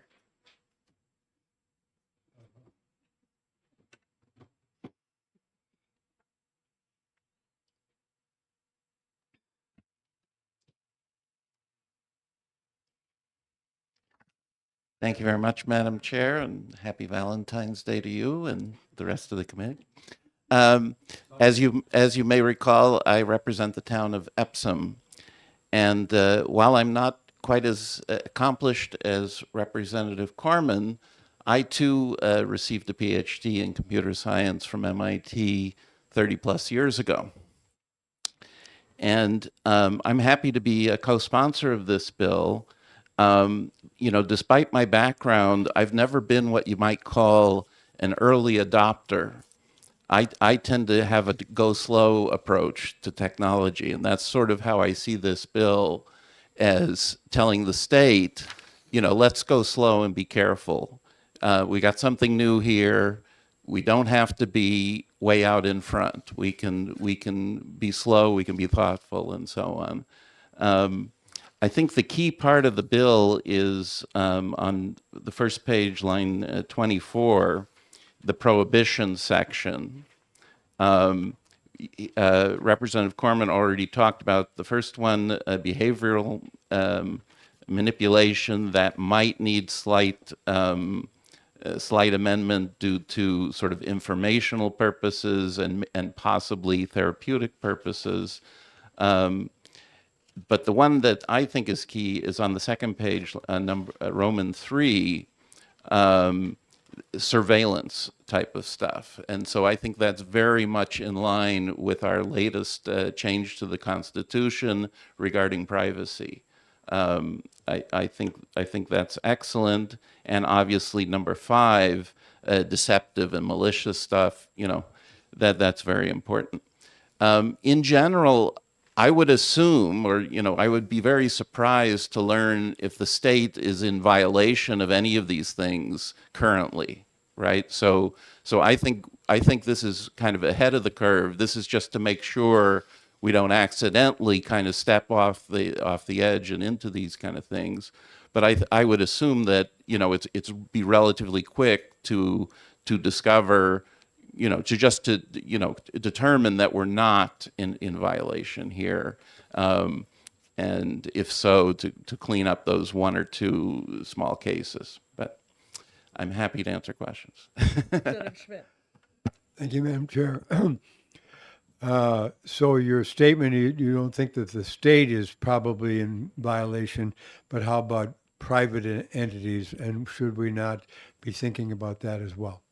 Thank you for the question, Representative. This bill does not, as Representative Corman said, this bill is not about private action. This is strictly about the state and its actions. Follow up? Well, that's my question. If Oh. it's much more, it would be certainly pernicious if the state were Yeah. heavy-handedly involved, but to the degree that private entities are almost certainly doing that already, shouldn't we not be mindful of some way of getting at that? Yeah, all right. Thank you for the question. So, in general, I would say no, because I think we already have sort of general provisions. For example, on the first page, line 26, classifying people based on behavior, et cetera. Notice that subparagraph A and B both start with the word unlawful. So we already have provisions that people can't unlawfully discriminate based on, you know, the laundry list of characteristics. So so the answer is sort of, to me, is no. I think let's start with this and sort of see how it goes. Other questions? All right, thank you very much. I Excuse me, see. Representative Gould has a question. Just one quick one. I'm a little concerned about a piecemeal approach. And I want to thank all of you for bringing this to our attention, because this is huge and it's important. And I love getting ahead of the 8 ball, but I'm not convinced we are ahead of it. But my question has to do with, do you think that one bigger centralized approach would serve the state better than a piecemeal approach? Yeah, thank you for the question. So I think you have in mind, you know, a director of AI or something of that sort, maybe. So no, I guess I don't think so. I really I agree with Representative Grota that this is a very well-written bill. I think Representative Corman did a very careful job, and so I like it as is. That's simple. Follow up? But my question had to do with the possibility, there was talk that there were like 4 other bills and we could have 4 different piecemeal bills happening. Thank you for the question. I'm only personally familiar with one of them. There's a bill in election law, which I am also a co-sponsor of, which is to prevent deceptive advertising. So similar to that Roman 4, but in the realm of political advertising.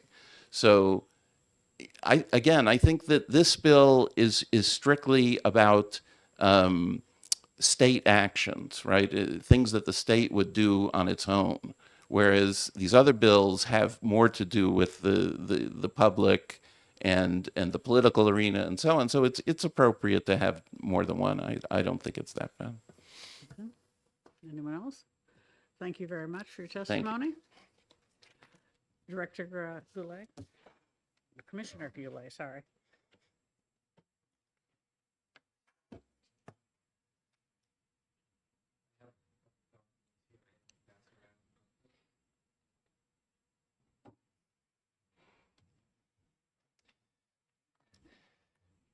Good morning again, Madam Chair, members of the committee.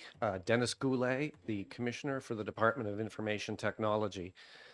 I'm here today to testify in opposition to this bill. I'll explain that as I go. But first of all, I want to say that I think Representative Corman and myself share a passion for doing AI correctly. It's one of the reasons why the state of New Hampshire was one of the very first states in the union to have a code of ethics, which is passing around, and a policy for agencies to follow. I'll take a moment to talk about a couple things. First, I think the compliance section is not feasible to implement or enforce. The executive branch is running hundreds of application solutions.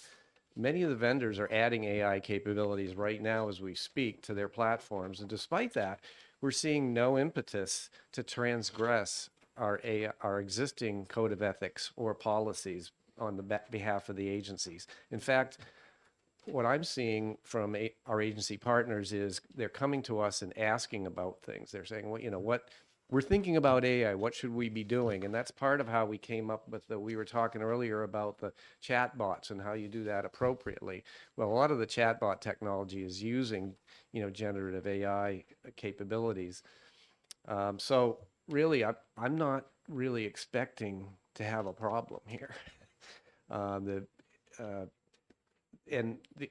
the other thing is the Rep. Corman talked about, you know, the speed at which we have to adapt. That's one of the things I like about having the policy. No sooner did we publish this policy that I found a flaw in it, and we quickly corrected it. And so it's one of the things that is nice about doing it this way. As pointed out, and as I shared with the sponsor, some of the language is prescribing things that could be good. You know, we have the example of somebody who's coming onto a suicide hotline chatbot. We're trying to influence their behavior. We're trying to make sure that they do the right thing for themselves and their loved ones. The other thing is that particularly on the facial recognition side, that's, you know, for the departments of safety and corrections, that can be a strong public safety tool that we can use, and I'd hate to see that not be allowed. The other thing is it's missing important things. Like one of the AI algorithms can't do anything without data. Data is what educates them to actually generate some form of artificial intelligence. And so protecting the citizens' data is, you know, the data that we're charged with holding is an important part of what we need to be doing. So that's one of the reasons why we have provisions in our contract language templates that talk about the, you know, not using our data for purposes outside of the state of New Hampshire, what we're purchasing that technology for. There would be a strong motivation for technology vendors to want to gather more and more data because that will educate their AI and make it work better. We don't want that as it relates to state of New Hampshire data. So there's a piece missing as well. And that really leads me to my final conclusion. And I think, you know, there may be a time when we need AI to regulate state agencies. I don't feel like we're there at this point for reasons I mentioned before, but also I'd like to feel like I've been following this and watching this and feel pretty well educated, and I still feel like we're learning stuff really rapidly, and I'd want to have the ability to adapt quickly and not have to wait for a legislative session to change what we're doing as it relates to AI.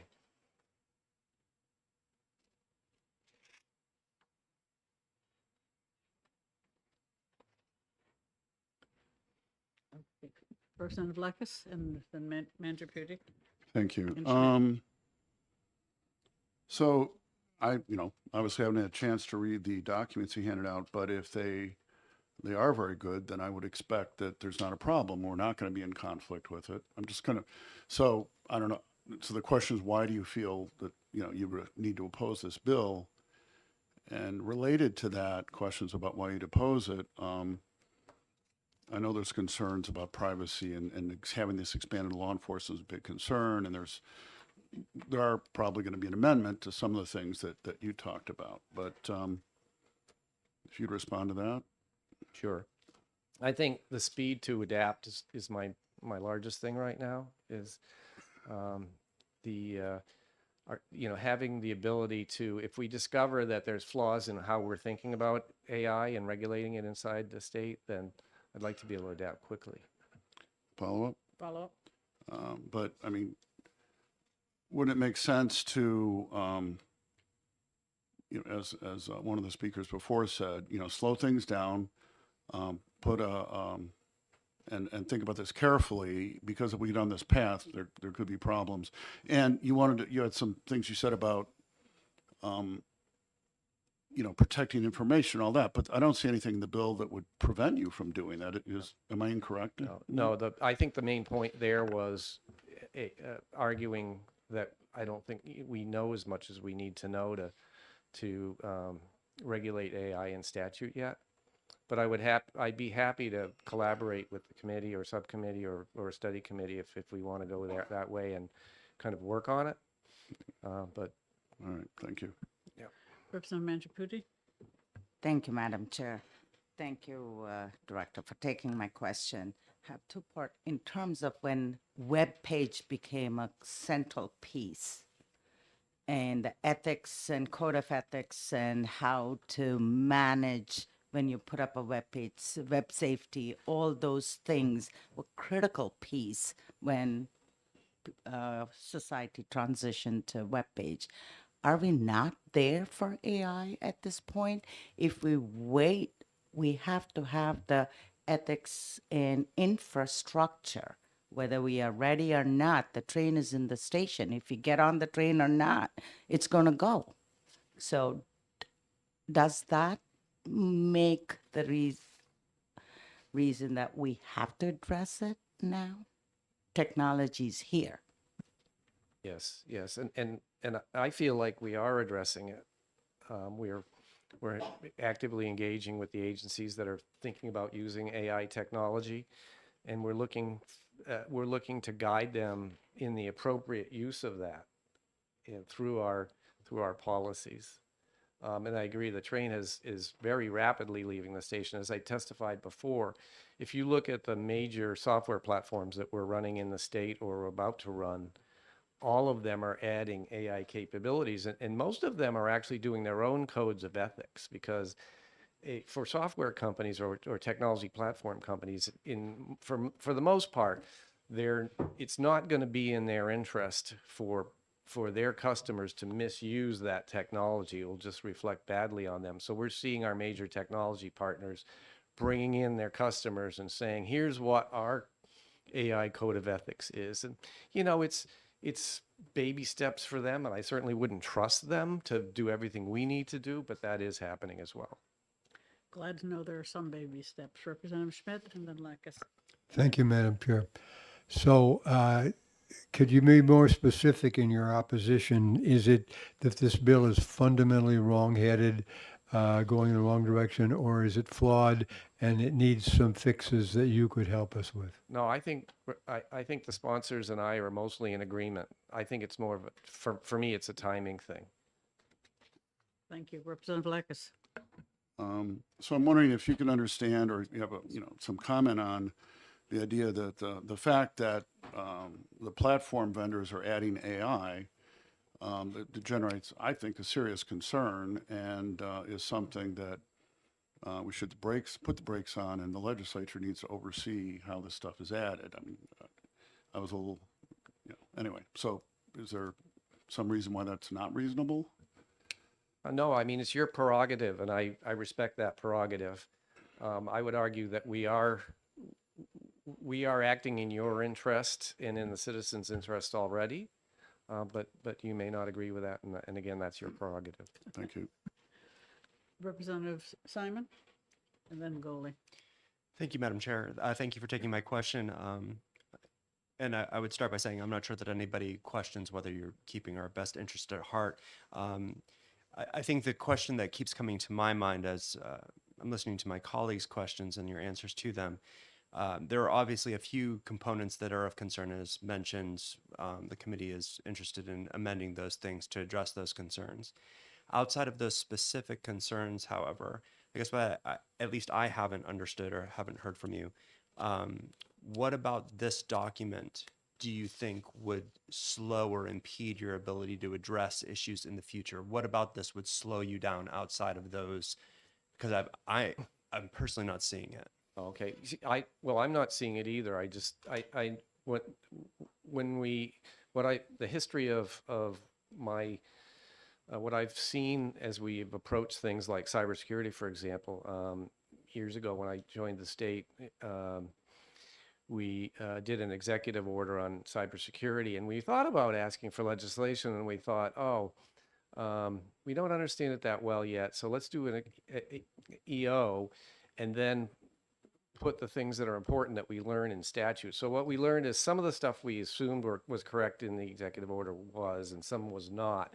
And we've added things to statute since then in a thoughtful way that has helped us a lot with the state's cybersecurity posture. So I'm not saying I know of things that, but in particular, if there's language in statute that would preclude us from adapting to things we learn, it would be, that it's another cycle to get that corrected.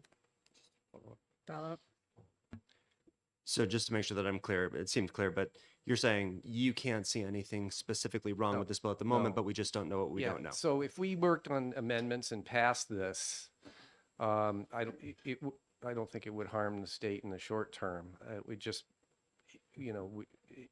I feel like the train's left the station. It is moving at an exceptionally fast pace, and I have this niggling concern that we could put language in statute that may cause us to not be able to adapt quickly enough. That's all. Okay, thank you. Representative Goldie and then Brown. Thank you, Madam Chair, and thank you for addressing that part, because that's one of my concerns, is why we always don't like to put things into statute, because we know how long it can take to change that statute if need be. But I just wanted to reach out and reading your code of ethics, and I heard from the sponsor that in this bill he was using the European guidelines as well as some of Connecticut's statutes, I believe. But I just wanted to touch upon letting us know how much of the European Union guidelines you're using, because I was surprised to see that that's right here in your guidelines, the same guidelines he's looking for in his legislation that you already are adopting. Right. Could you just as they're using the guidelines as a whole or just in part? I can't answer that question. I don't know all of the details to give you a factual answer on that. But we are leveraging those guidelines for our efforts. I don't know that we're using the whole of them. Representative Brown. Thank you, Madam Chair. Thanks for taking my question. Going back to something you said, I don't know if it was an example. Is there actually a suicide hotline that's managed by a chat box? Chatbot? Well, it's actually not in state governments, but there is a veterans hotline. Yeah. In But which it was- case, in which case we can't do anything about it. Yeah, no, I wanted to use that as an example because we could do that, right? We 211 may, for example, decide to start using technology that would help in that way, and I don't know that they are intending to do that, but just an example. Okay. Or possibly 511 could decide to direct people to side roads instead of the main roads or whatever. Representative Gould. Thank you, Madam Chair, and thank you for taking my question. My earlier question regarding the piecemeal nature of bills or legislation around AI, having, this stuff all travels at the speed of light. I agree. And my experience in the state of New Hampshire in IT is very ancient compared to the speed of, but I know that the system was done piecemeal, and then you came in and had to take over these bits and pieces and try to create one cohesive system. And that's a little bit of where my concern is coming in. If we have multiple bills coming in addressing the topic of, I really like the idea of being ahead of the 8 ball, and I like the idea of a commission that can assist you with all this expertise that can stay flexible and keep abreast. So I'd like your thoughts about that. If you had an IT commission, not an office, a paid office, but one of our volunteer commissions, do you think that would be beneficial to your 3-man office in making these decisions? And moving ahead? Well, the person office is for just the website stuff. So we have a large department looking at this and paying attention to this. And it's really top of mind, not just for New Hampshire DOIT, but for all IT, all state government IT. In fact, the National Association of State Chief Information Officers is really focused on AI right now and how we manage correctly through the process of dealing with this technology revolution that's occurring. But the types of bills that are out there around the country are twofold. Most of them are public policy focused, like the election bill that we're talking about. And in that case, it really doesn't fall into anything I have a right as a commissioner to have an opinion on. But I think that we're seeing large impacts with AI from a public policy perspective, and it's certainly, something that we need to address. Probably sooner than later. Inwardly facing is my perspective here, and again, I think we really need to pay attention. We really need to adapt quickly there as well. I feel like the management structure that exists inside DOIT is adequate to continue to manage on a policy level for the executive branch. Thank you. You're welcome. Representative Simon? Thank you, Madam Chair. Thank you for clarification on the last question. Just a slight bit more clarification on kind of a follow-up on my last question. I'm trying to work my way through this. When you talk about the need to respond to things quickly, I feel like there's two things that could apply to. That is implementation by the state of AI processes, right? So we're going to use AI, we're going to implement it for different reasons. And the second in my mind would be to protect our constituents against AI from the outside.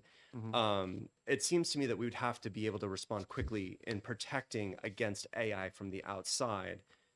But it seems to me this bill is mostly dealing with our own implementation of AI. Why would we need to be able to respond quickly to our own implementation of AI? Wouldn't it be more prudent to be, as has been spoken, more cautious about that because we don't necessarily need to be on the cutting edge of it? So I'm just wondering what your mindset is on it. So I didn't explain myself well, but I don't feel the need to move quickly in the implementation of AI in state government. And we're traditionally pretty conservative, and that's reflected in how the agencies operate as it relates to technology. So I'm not seeing a large impetus to implement AI stuff inside the agencies. So, but as our partners add technology that any person inside the executive branch could potentially implement, I want to be able to adapt to that quickly in terms of guidelines around usage that would not transgress, our citizens' rights, the rights of the people that come visit New Hampshire, whatever. So that's really what I was thinking.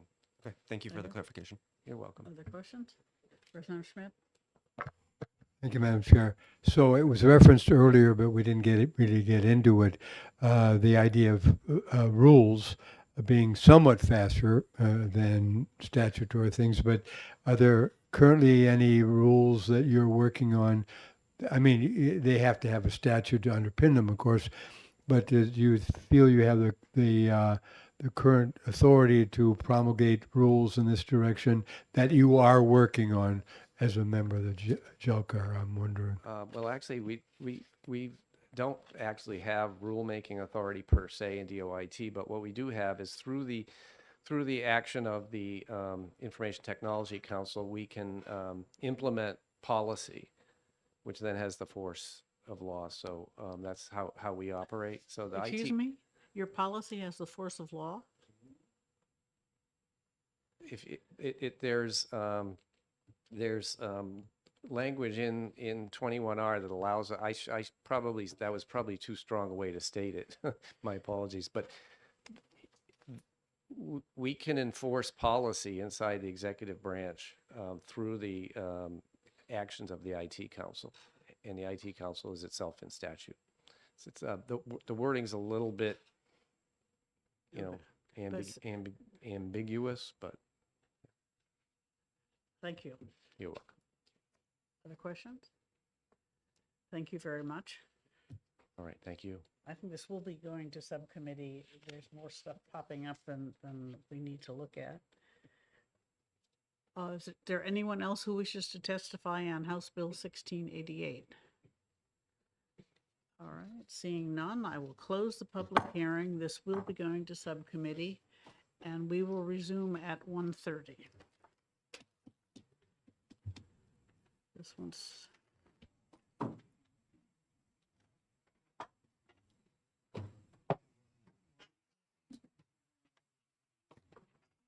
think I will recommend that we keep it down a little and leave some of the prohibitions.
Good morning or good afternoon. Welcome to EDNA.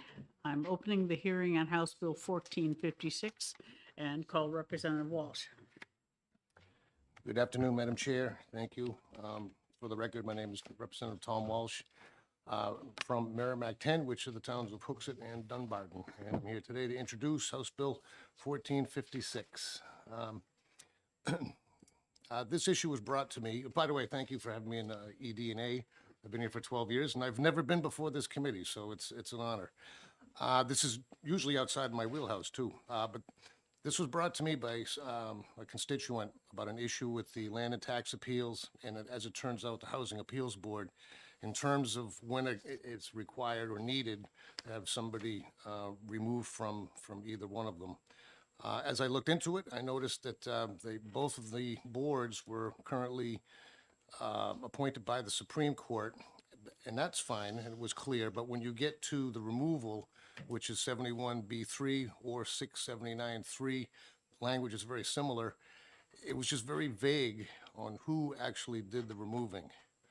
So looking for a solution, I thought about it for a bit, and I actually spoke with Representative Lynn, who was on the Supreme Court, and I said, well, you know, both boards actually operate on a quasi-judicial manner, and I said the governor and council actually do the appointing for the judges. Why wouldn't they do the same thing? He agreed, and he was also willing to co-sponsor it for those reasons. So that's all the bill does. It moves the appointment and the removal of both Land and Tax Appeals Board, the Housing Appeals Board, to the council, the governor and council. And again, you've got it in front of you, so I don't need to do all the references, but 4.1 actually was added to both of those sections for the removal, which does just that. I did get, unfortunately, Representative Lynn couldn't make it today. He's got another hearing going on. He did ask me to state that he does fully support this. He did have a suggestion for an amendment that possibly wouldn't affect the current members of these boards if you do think a change is required. And I guess there are some people here with some proposed suggestions for an amendment beyond that. For me, I'm just trying to see that the removal process gets cleared up, and that's pretty much all I hope to see. So, in your wisdom, any changes you see are fine with me. And that's all I've got.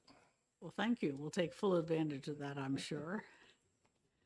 Any questions, Representative Blackus? Yeah, I just have I see that what was handed out includes a proposed amendment, and I haven't had a chance to look through it in detail, but is it just grandfathering in the current people, or what is this amendment doing, and is this yours?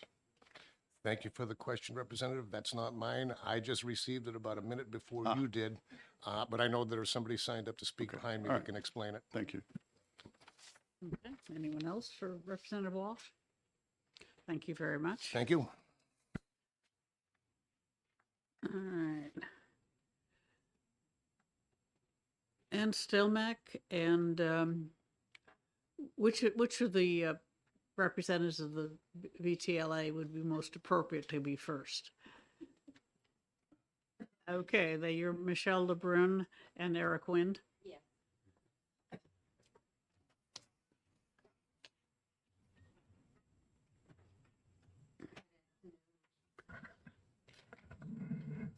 My name is Michelle LeBrun, and I think Eric wishes to speak first.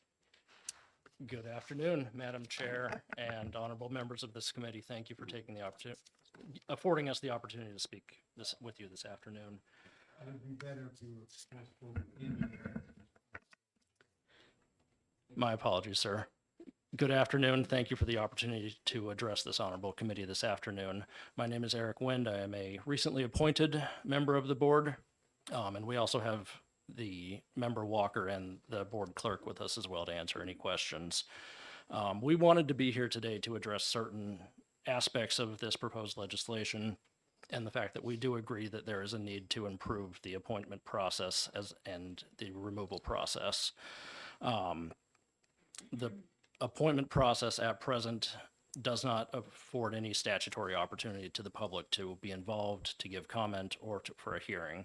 And the removal process is ambiguous as to which branch of government would take the lead on removing a member. So those are the two key issues.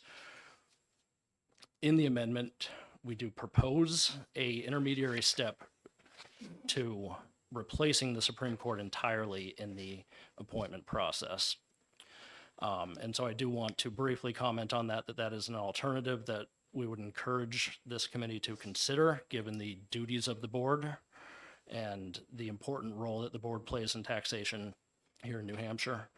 And that's there for your consideration, that a new member of the board would be nominated by the Supreme Court would be the alternative that we would ask you to consider, but still go through a full GNC hearing process.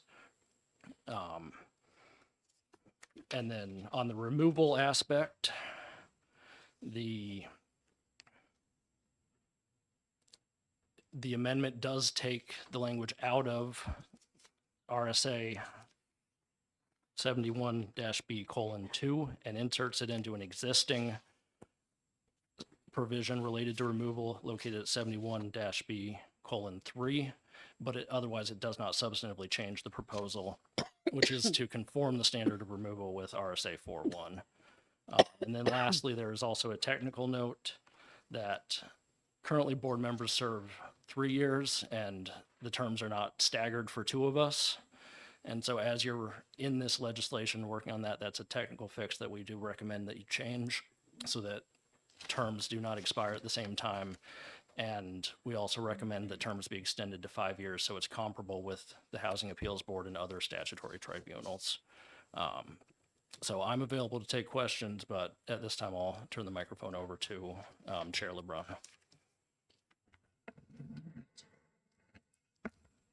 Thank you. I just want to comment a little bit on the Supreme Court appointment. It goes back to the early 1900s, and it has worked, except for the fact that there is no transparency as to who is appointed. And that goes for the board too. We don't know who's appointed until they pretty much come on board. We think there should be transparency. We think the court does a good job of vetting any prospective applicants for the job. They file applications, they file letters of recommendations, they file written work that they have done in prior jobs and references. And they do need to be learned and experienced in questions of taxation or real estate valuation or both. And one must be an attorney, and Attorney Wind is an attorney. So our suggestion that the court keep that phase of the nomination of the prospective employee, we think is very important. And then it would be turned over to the governor and council, and the governor and council would then review the applications and hold hearings so that there would be total transparency if anyone had any issues with them. And as far as the removal of the any employee who is removed for malfeasance, misfeasance, or anything in 4:1, there is ambiguity there, and there has been issues in the past where the governor has to be involved and the court has to be involved, and it has caused timelines and problems for the board members that are still sitting, the 2 remaining board members. And we think that that should be in the hands of the governor and council and not the court. And just one further thing on the court, if the court nominates any further issues, whether or not someone seeks reappointment, would go to the governor and council also. So we think that's a good alternative to the way the statute reads. And we do agree that the statute does need transparency, and Okay, that's all I have. thank you. Are there any questions from the committee? Representative Lekis, then Gould and Manjaputi. This might be for the chair or somebody else.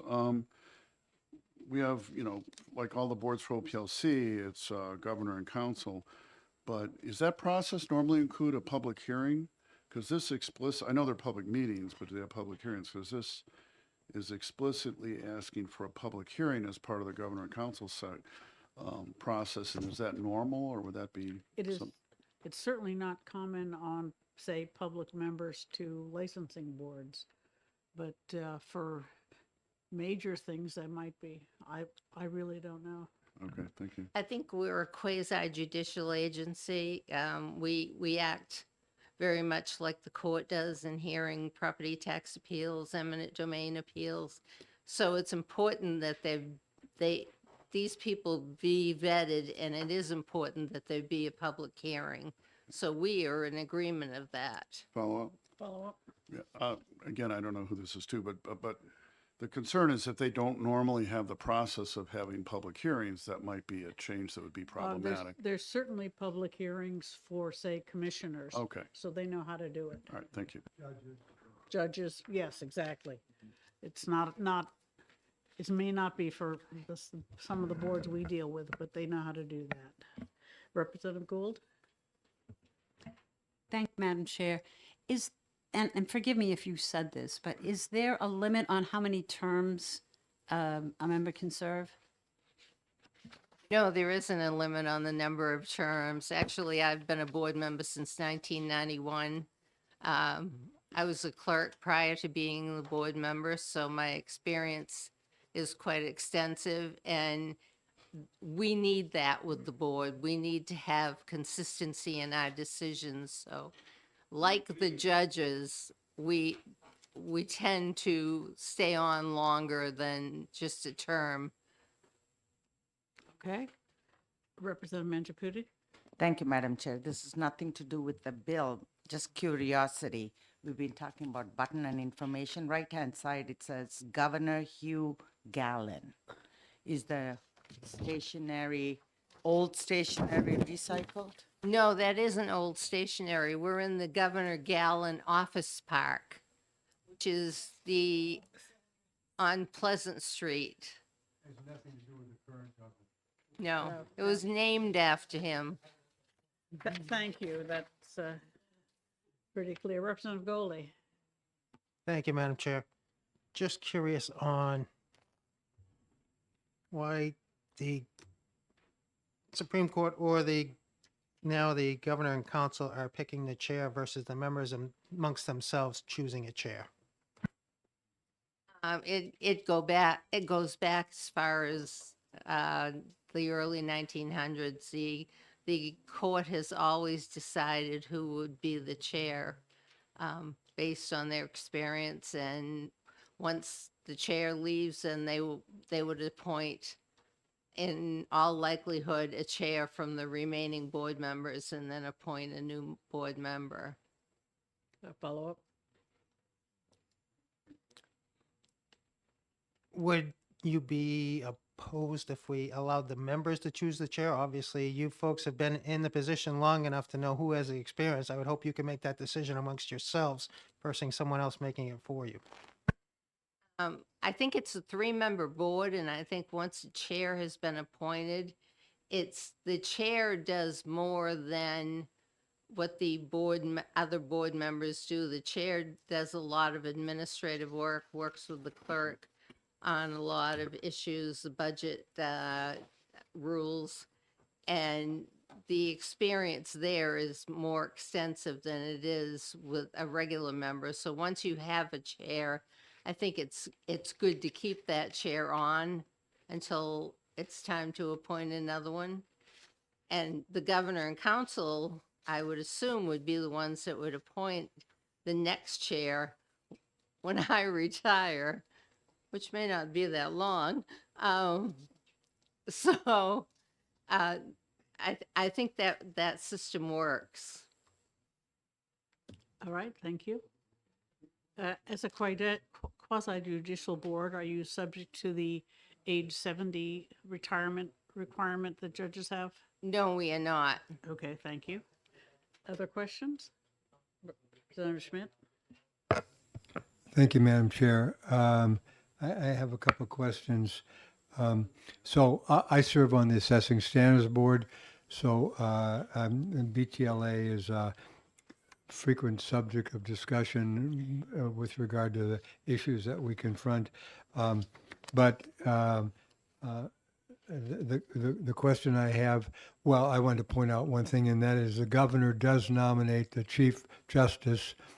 I don't think the Chief Justice of the Superior Court is chosen by the other judges. I'm pretty sure the Chief Justice of the District and the Superior Court system are both nominated and, of course, approved by the GNC, but nominated by the governor. So that's the answer.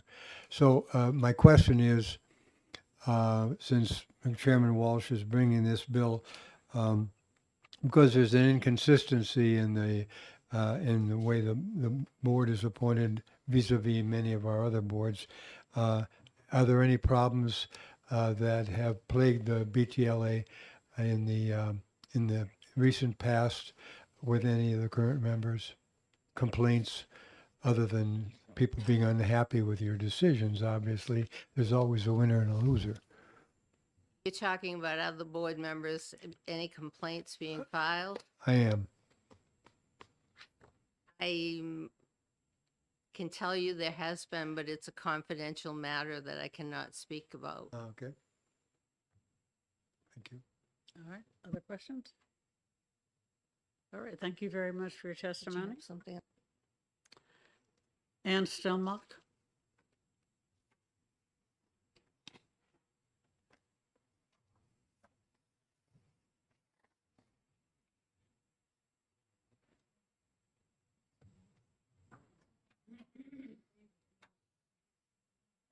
Good afternoon, Madam Chair, members of the committee. I will try to keep my comments brief and not repeat, but I have been the board's clerk for going on almost 23 years now.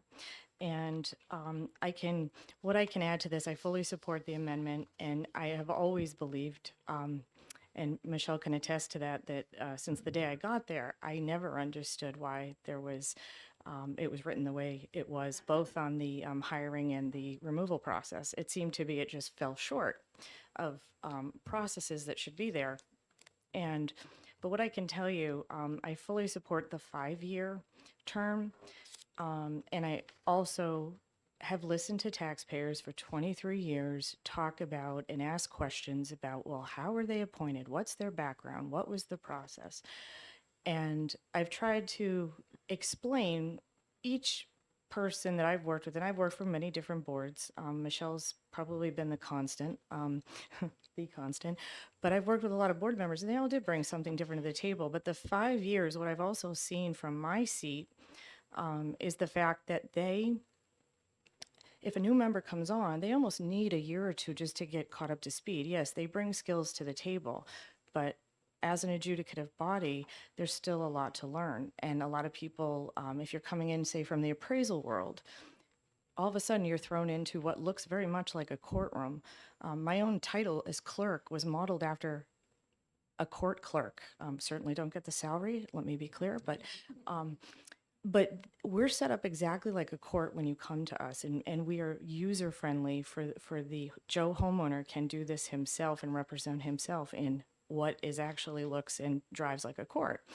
But I believe what I would focus you on when you make any decisions, I love the idea of the nomination and the court vetting the candidates, because yeah, you can read a resume, but when they go in for an interview, the statute in 71B1, which you don't have, specifically says that the board members must be learned and experienced in questions of taxation or real estate valuation and appraisal or both. So we are all about valuation, and my concern, and I'm not saying GNC can't do that, but I want to make sure that the right people come up and put into these positions. And they have those skills. And I think the court understands because they see our decisions. Some of what we do is appealable in different areas, but I really believe that they are the best folks to vet the candidates and make sure that they fit that statutory requirement. And I do believe the 5 years, once you get somebody up to speed to say a year and a half, 2 years in, 3 years, they might be out the door. Who knows?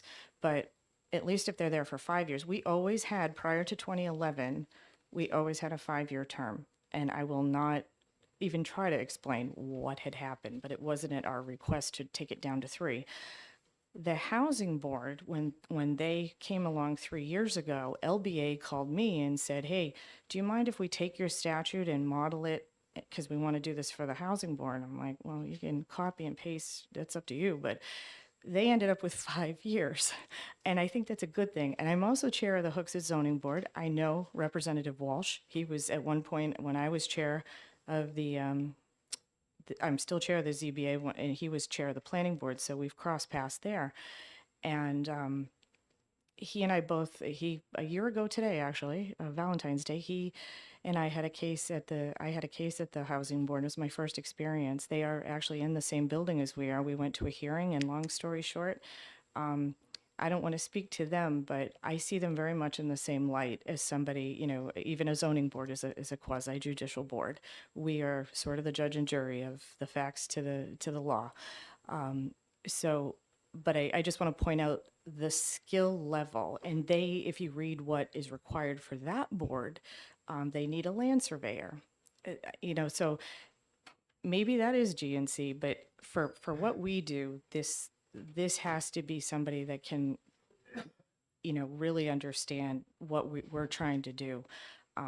Because I guess, we see all kinds of people, but the skill level that these members and members in the past have brought to the board makes the product. The court knows that the product that we put out is of the highest quality. They take great pride and they work tirelessly to follow the law. And historically, I can understand back in the 1900s when there was a Board of Equalization and it morphed into what we are today. But we go back that long, way back to 115 years ago.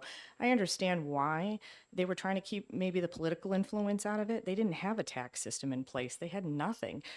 Over these last 100 years, we have a much better system in place, much more checks and balances, much more oversight. And it makes sense that as history evolves, I think it's time that we evolve. And these processes just, I guess it's, I'm not one, if it's not broken, don't fix it, but it's broken, and I would just ask you to fix it. So thank you. Thank you. Are there any questions? Representative Goldie and then Lekis.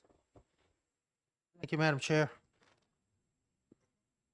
So are you in favor of keeping these courts making the nominations versus the executive council? I'm a little confused. Is that where you stand on Yeah, this? I agree with the amendment that the board has crafted to have the court do the nomination and part of that, interviewing process, and then turn it over to GNC, because taxpayers, and I am a taxpayer, I believe in transparency. I think the GNC, the way I watch other justices be, put in those situations of a public hearing, I think that's a fair process. Taxpayers can certainly voice their concerns or not, maybe in support. And, I'll tell you a story of the 1990s, and I wasn't there. This was late 90s. I heard about it after I started. There was a situation where the court had appointed a person as a board member, and as it was told to me, they worked for the agency for 6 months, and somehow once DOT got wind of it, there was a huge conflict with that person in the state of New Hampshire, and that person had to resign. And so if DOT had been provided a public forum to voice that concern, had they known, maybe they could have avoided all the time and expense of that. So it's unfortunate, but that's a situation. Follow up. And one more follow-up. I'm going to ask you the same question I asked before. Do you think, whether it be through the nominating process of Supreme Court, Executive Council, or do you think the board themselves should elect a chair? Because I think they talk about experience and everything else, but those members on the board, as the three members they are, I think, understand who has the experience going forward to make that decision themselves versus if the chair should leave, now also make an appointment and appoint a new chair of the board. Can't they figure that out amongst themselves? Of course, I think they could, but I always believe, and I know I've heard this from different court clerks over the years, they do it by seniority. And I think with seniority, you have that experience, you have that deference to, because again, some people will come in and yes, they bring the skills required by law, but they're new to running a hearing, and that is an art, right? You guys understand that, and I think so. I would just say I think GNC can definitely do that. I don't know. I guess I don't have an opinion because I also believe they could do it. So, but again, I like to think people can work it out. But I also believe seniority is the golden rule in some situations. I think I don't know. It's messy. And that's why I would hope instead of having to go through another process with the council and governor, that instead of we could skip that process and let them do it themselves. Thank you. Yeah. President Blackus? Thank you. So my question is just on the 3 versus 5 year term. Apparently you've got people who've been on there for a long time. So if you could answer briefly, what specific problem has the 3-year term caused? Since it seems like you have people that have had pretty long tenure, and wouldn't that, if there was a problem with somebody, obviate the need for doing the removal process because they're reappointment every 3 years, but. I can only say I wish the court was here to answer that for you, honestly, because for them, they've got to re-advertise. As soon as you get someone in and you go through the whole process, it seems like it's time to go again. And again, Eric Wind is our newest member, and again, he's going to be taking some time to get his sea legs, and then we're going to have to go back to GNC again. I just don't see it worked. What I know is 5 years worked fine. It worked fine, and I don't know. Again, there's Thank you. budgets are the way they are. It's sort of like getting reelected every 2 years. All right, any other questions? Thank you very much for your testimony. Thank you. Ben Frost?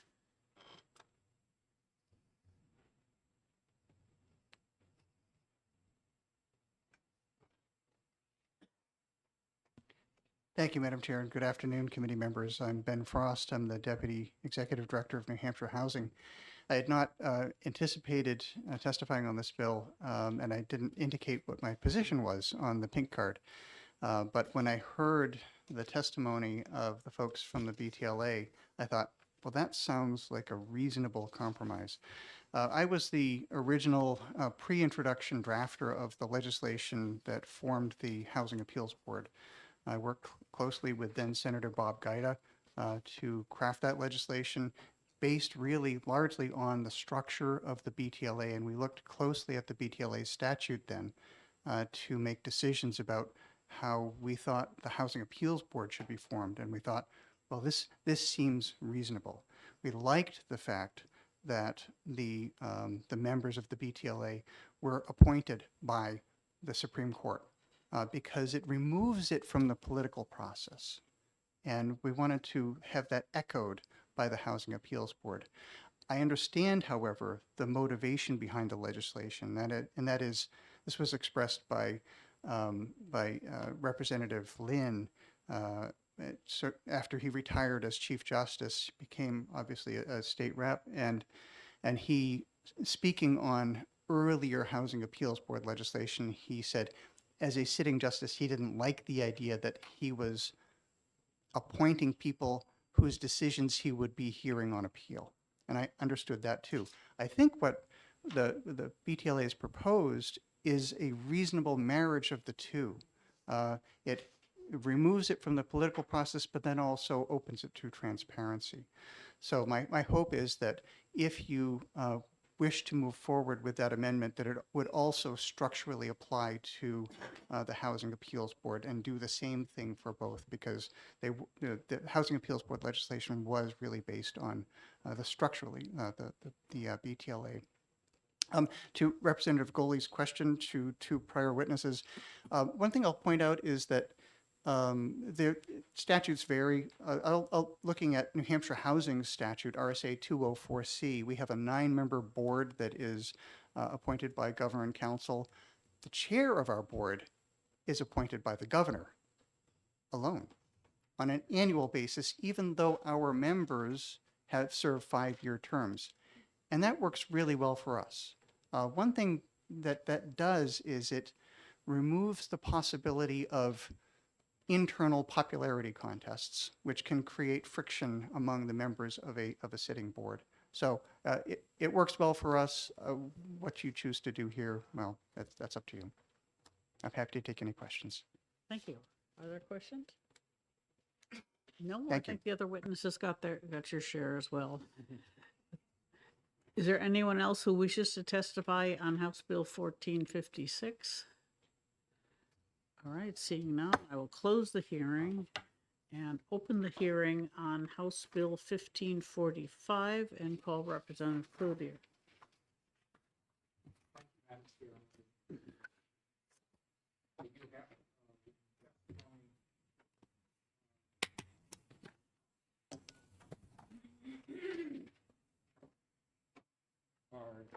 Thank you. 25 copies of testimony for the committee and the research on the file. Thank you.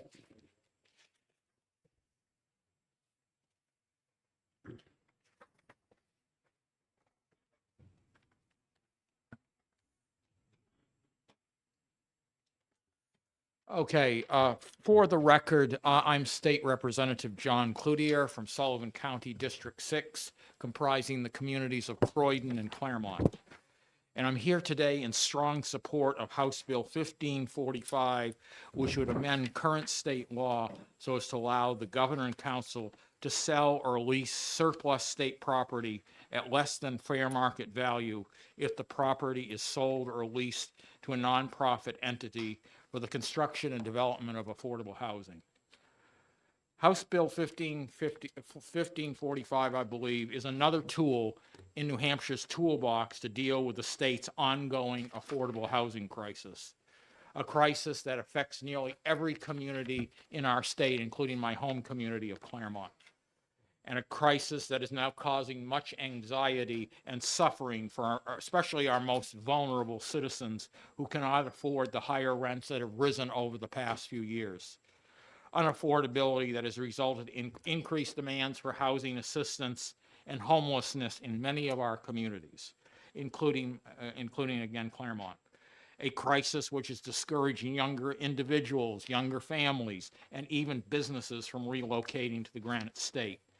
A crisis which has exacerbated the state's present labor shortage and threatens our economic future.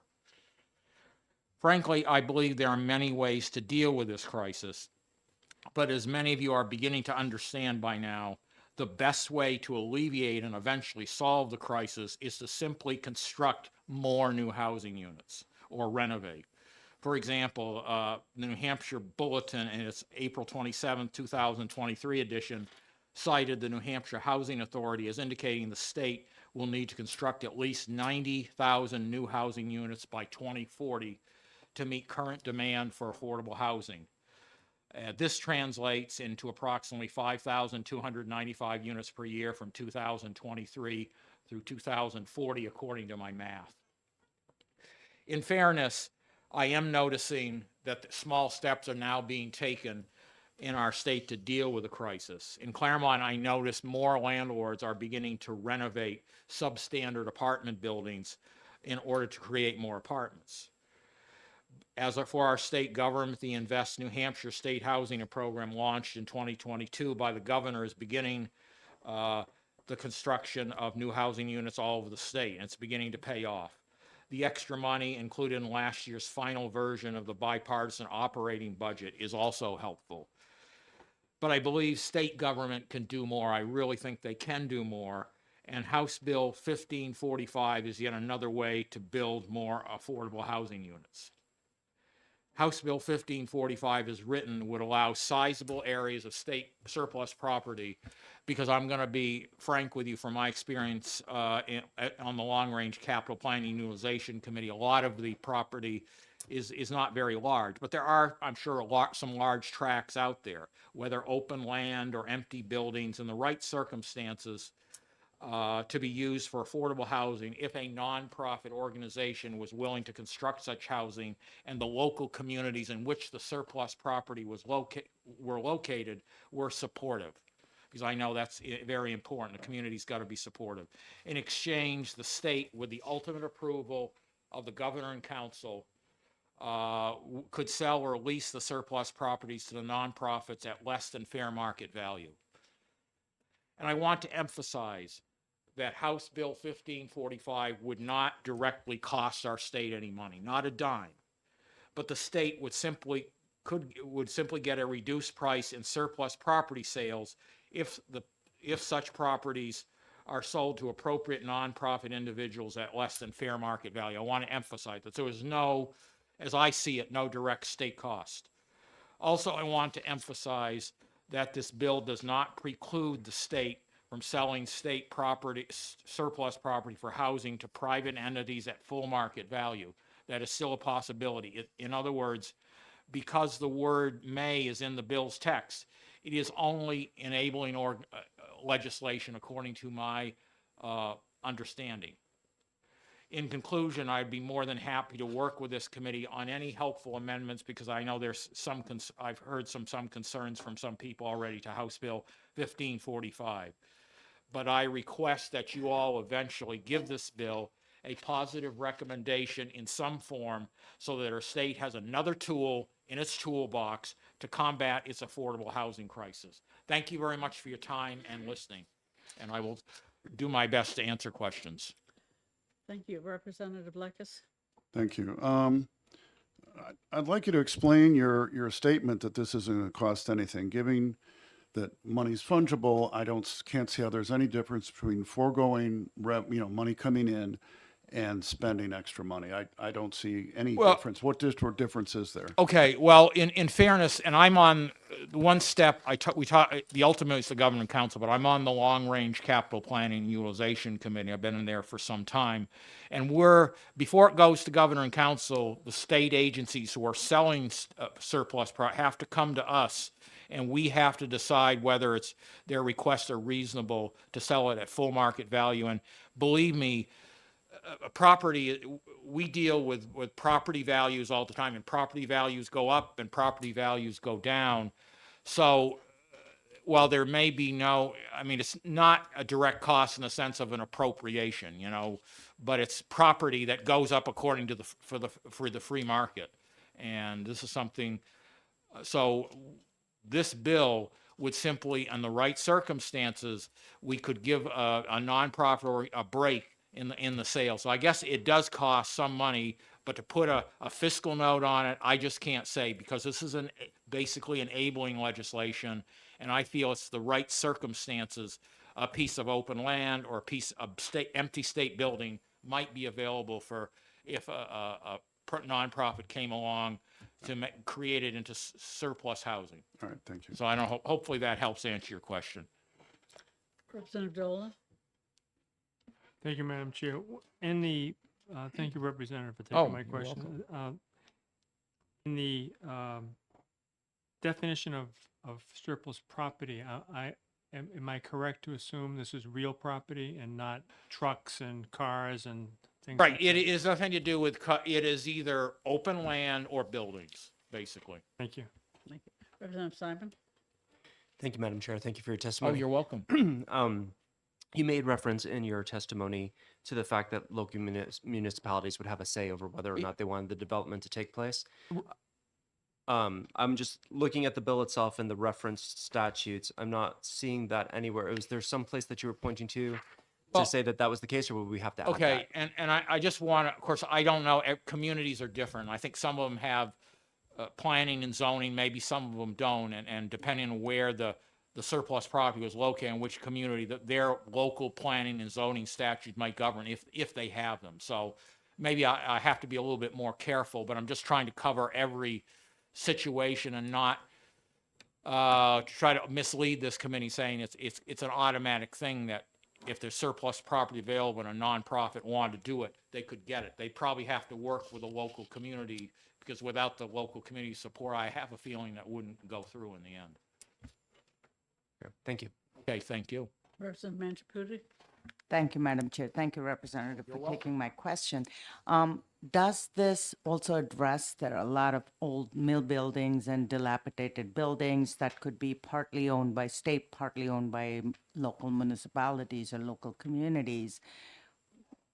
In that case, how would that work? Well, and it mainly is surplus state property. That's my intent. Now, there might be situations, I don't know where it's maybe owned by a municipality. And actually that brings me up, I know I was talking with my colleagues about this legislation, and she thought it was a good idea. And she thought, well, why don't our political subdivisions also do the same thing? Because I'm sure some of them have some surplus state property. And that's not my intent with this bill. But if this inspires some of our political subdivisions, municipalities, counties, school districts, et cetera, more power to them, because I think we've got to use all the tools that we can to solve this crisis. And government, along with the private sector, obviously is probably going to take the load. But if government can work with the private sector to help build more housing, I think that's the way we're going to get out of this, in my opinion. Ultimately, we can deal with some of the side effects, but we've got to build more housing in order to solve this crisis. That's my opinion. Thank you, Representative Broder. Thank you. Representative Cloutier, you may have covered this before, and I apologize if I missed what you said. Could you just quickly go over what the standard selling a state surplus property is, and how would this be different? Does this change the process at all? It would not. I mean, my intent, and I have the law, it just basically would add as a section, and if you read the text of the bill, it would add a text that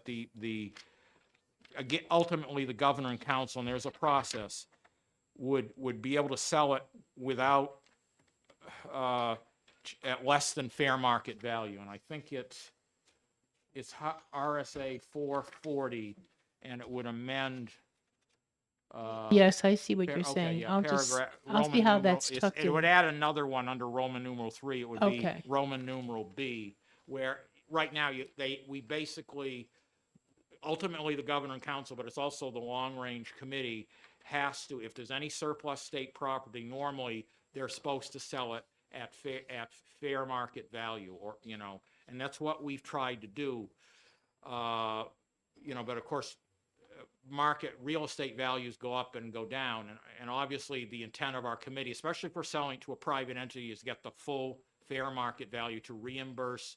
See, this covers all surplus, whether it's highway surplus property or general, to get full fair market to reimburse some of the state costs. And in the case of highway, you've also got, sometimes you have to reimburse the federal government if it's a project that the federal money has been used.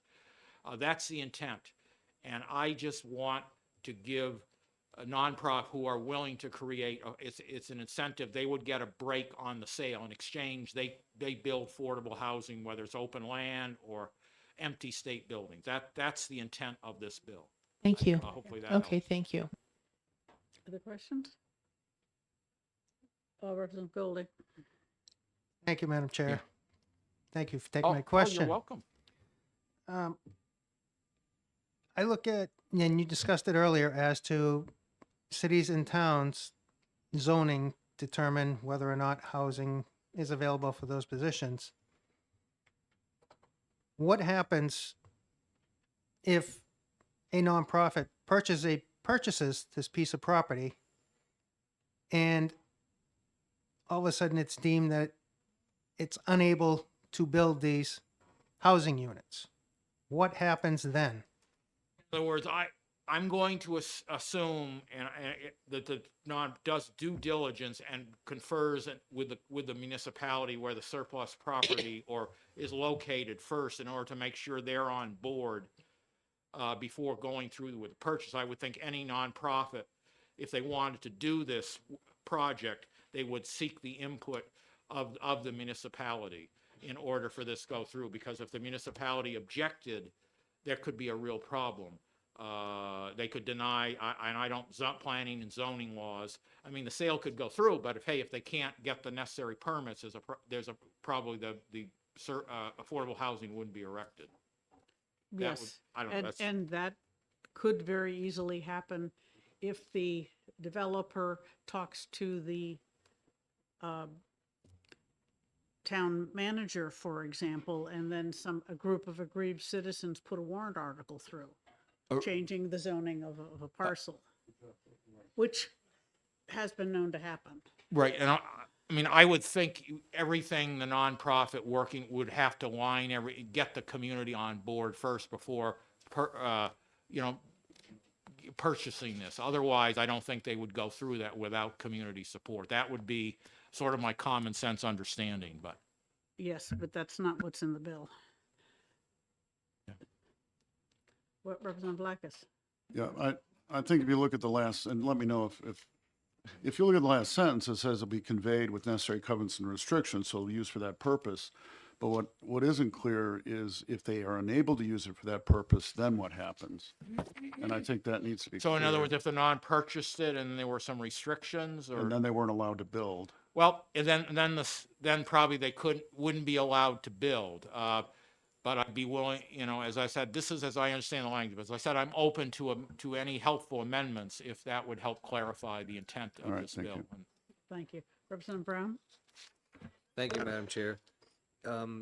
Is there any thought of a priority list if there's a nonprofit and a private entity that want the same property? I'll leave it at that. Again, if a private entity wanted to create affordable housing, they'd go through the same process, and if they were willing to pay full market value, I guess it would be the judgment of the long range committee and the end the government judgment of the governor and council. And because this does not mandate any, it's or as I see it, it is enabling legislation only, and it does not stop the state from selling to a business whether it's affordable housing or anything else, as I understand the bill that I've drafted. Thank you. Other questions? Thank you very much, Representative. Okay, thank you very much, Madam Chair, members of the committee. Ben Frost?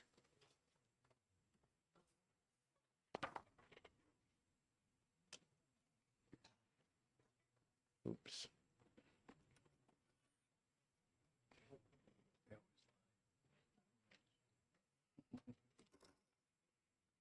It's a common habit, yes. Thank you, Madam Chair, and good afternoon. Again, committee members, I'm Ben Frost. I'm the Deputy Executive Director for New Hampshire Housing. Speaking in support of this legislation, I want to thank Representative Cloutier for introducing it. I indicated support with amendment, and he alluded to a possible amendment, and I have worked to draft something and would be happy to share that with the committee. One of the concern, well, let me back up. The New Hampshire Housing, as a state entity, not an agency but an instrumentality of state government, has the statutory ability to acquire surplus state property, essentially to assert a preemptive right to do so, and that is pursuant to existing statute. And we can do that, and we have done this a few times, and we're currently engaged with the Department of Transportation on a couple of parcels of land that we will then put out to development for affordable housing, not necessarily for nonprofit developers, but any for-profit or nonprofit would be eligible to compete for the opportunity to develop those properties. This bill would give us essentially a leg up, because right now we're paying fair market value for the surplus properties coming from DOT. This would provide the opportunity for us to acquire properties potentially from the state at less than fair market value, which savings we could then pass on to a developer who could then make a development more affordable, whether they are for-profit or nonprofit. This, however, is limited to nonprofits. I'll point out a couple of things that would be of concern to me. As written, this legislation, if adopted, would put the state effectively into the position of being a project underwriter and also the long-term asset manager of the properties, ensuring that once built, that it continues to be used for the purposes for which it was intended when sold by the state. And I'm not sure that is a position the state wants to be in. I would say, however, that that is the position that New Hampshire Housing does already serve. And so an amendment that I would suggest would refer to existing statute, RSA 204D, which is the surplus land statute for the state, which puts New Hampshire Housing in the position of acquiring property from the state. Here, if it were done under the condition that it be transferred to a nonprofit organization to build affordable housing, then the state agency would be, and frankly, Long Range would also be enabled to dispose of the property at less than fair market value. Those are savings, again, that we could pass on to a developer. Could you say that number again, That is Ben? RSA 204D, 204-D. So I have drafted a drafty amendment that would achieve that purpose. There may be something else that needs to be done with that. But Thank you. If you with would pass that, it out, we will consider it. I will be happy to pass it around. Happy to take any questions too. Okay, so if I understand you correctly, you're saying that New Hampshire Housing already has the authority to obtain surplus land, resell it at whatever you can get to a developer for affordable housing or any other purpose of other housing purposes? We only do affordable housing. There are some situations where there might be mixed income housing, but the focus is always affordable housing with that definition as noted in the legislation in RSA 204C 56(1). Okay. And your statute and rules deal with what happens if the zoning changes or whatever?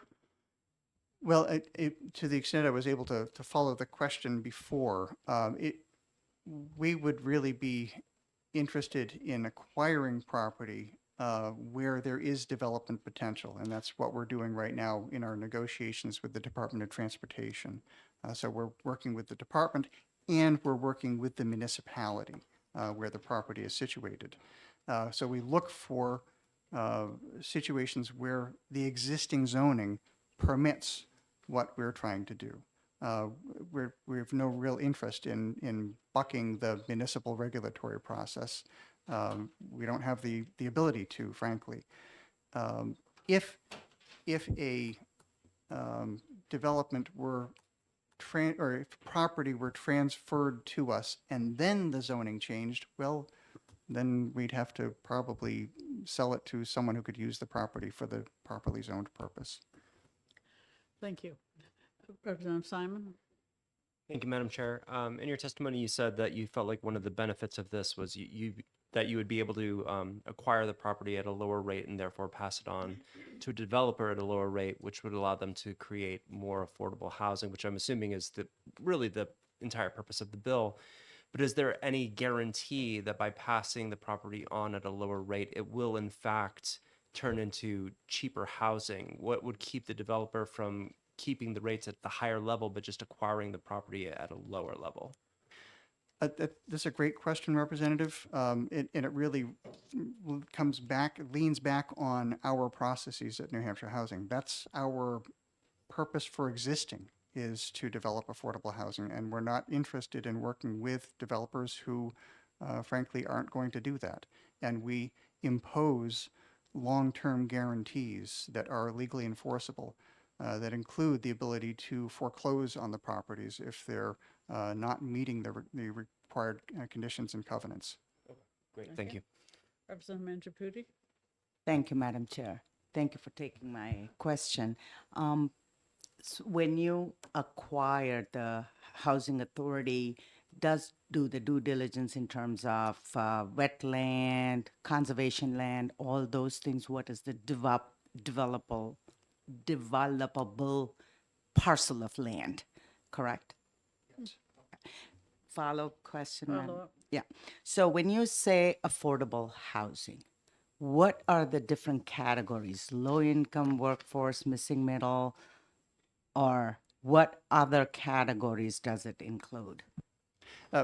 Thank you for the question, Representative. If you refer to the statute cited in the bill, that takes you essentially to a definition or a series of definitions that include low-income housing, which is housing, or moderate-income housing, which is housing that is affordable to people making up to 80% of median income. Low-income housing, which is 60% of median income. Very low-income housing, which is 50% of median income. Those are all included in our statute, and that's embodied in this bill. Okay. Representative Simon? Thank you. Just a quick follow-up question to my previous one. You said that you do have guarantees that they'll do what or you can foreclose. Are those guarantees in perpetuity, or is there a limitation on them, or how does that work? Thank you for the question. There are some legal barriers to doing perpetuity, one of which is, well, not so much a legal barrier, but a practical barrier, and that is perpetuity is a very long time, and you don't know what the future may bring. We do impose long-term restrictions, and depending upon the source of funding of something, then it might be absolute minimum of 20 years of affordability, and that's in the Affordable Housing Fund statute. The federal funding that we utilize and is utilized by developers that we work with tends to require minimum 30 years of affordability, but we often push that up to 40 or 60 years of affordability. And we are in the process right now of changing one of our rules that would allow us to move up to 75 years of affordability, which is a pretty long time. Thank you. Okay. Yes, by then you'll have to rebuild the housing. Probably sooner than 75 years. They tend to require recapitalization 20 or 30 years out. Ah, thank you. That's good to know. And Representative Gould? Thank you, Madam Chair. Thank you, Ben, for taking my question.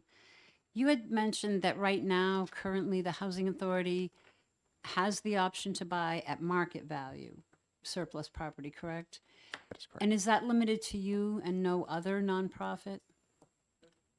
The statutes allow for both a municipality in which the property is situated and New Hampshire Housing. Effectively, we have competing preemptive rights. And we generally, if the municipality wants to acquire it, we step back and let them do that. But right now, and I don't want to say what the town is because there's some negotiations going on, but in this place where we're acquiring properties from the Department of Transportation, the town has taken a pass, and they're supportive of what we're trying to do, which is very helpful. So we have that a statutory tension between the two that we are living with comfortably. Depending upon how the state acquired property, what source of funding was used, does guide and sometimes require how the state will then dispose of it once it becomes surplus. This bill helps with some of those strictures. Follow up? Follow-up. And so thank you for that answer. Am I understanding correctly that this bill would also open up the opportunity to other nonprofits besides New Hampshire Housing to obtain the property directly from the state? Yes, and that's a really excellent question because right now this says to be transferred to a nonprofit. We are not a nonprofit organization. We're an instrumentality of state government. So this essentially takes us out of the picture and is in conflict with RSA 204D, which gives us a preemptive right. So this, as introduced, there is a statutory conflict. I have an amendment that would help to resolve that. But the Thank you. conflict is only if you're talking about the less than fair market value. Okay, thank you. I thought so. Any other questions? Thank you for your testimony. We will appreciate your amendment. And I will pass it out right now. Thank you. Thank you. Is there anyone else who wishes to testify on House Bill 1545?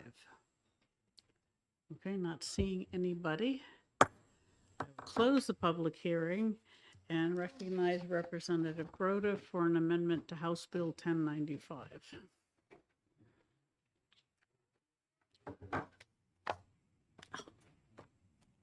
Representative Simon.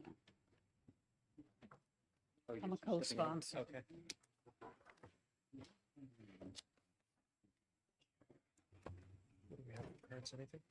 Nobody else is on it. Thank you, Madam Chair. I'm Jackie Grota, representative for District 24, the towns of Rye and Greenland. This amendment has a little bit of a history in that it reflects the changes that were made last year with House Bill 655, 540, some of the changes in House Bill 2 that we accepted, and it looks like a lot. And originally was going to be an amendment that we were going to look at last year, but we didn't have time for that. And then the Senate was going to take it up as a bill, but OLS had a hard time trying to jiggle it into their schedule. So we took it back as an amendment. And you'll look at, through most of it, you'll see that board is replaced by the office.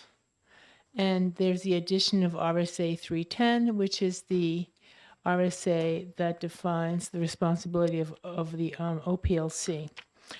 There are other things in here, but the most of it, it really has to do with all the changes that we made. And I might suggest that rather than we addressing it here, we can go at it in a subcommittee. I'm willing to sit through some of the concerns and some of the questions that people may have. Does that make sense? Makes sense to me. And if you could give it to me to save dear Representative Lucas from yet another bill in a subcommittee. Thank you. He may have made a comment earlier about that. Okay, very good. Any questions? Yes, Representative Goley. Thank you, Mr. Chair. And Yeah. I understand the process of where we're at, but I just, first of all, very disappointed to get a 112-page amendment. It seems like this is getting to be a norm here versus the proper procedure of coming in as legislation or dividing it up into separate sections so that we have smaller pieces to handle going forward. And I'm glad to hear you're willing to take it on. But it's, while it changes board and OPLC and a lot, there's awful lot of repeals in here that I'm seeing as well that I think should be gone through line by line. And I'm not sure we really have the time to go through 112 pages of looking at all the repeals and actually pulling them up as we go forward. But I'm hoping you're willing, with the subcommittee and the work of this committee, to do the due diligence before going forward with this. And if we have to, interim study it and come back next year, because this is crazy, to put it bluntly. I agree. About this being here now, this late in the hour. Hey, I understand. I will take that responsibility. Any other questions? Thank you very much. Thank you. And I'll fill out a pink card. Appreciate that. Karen Susi?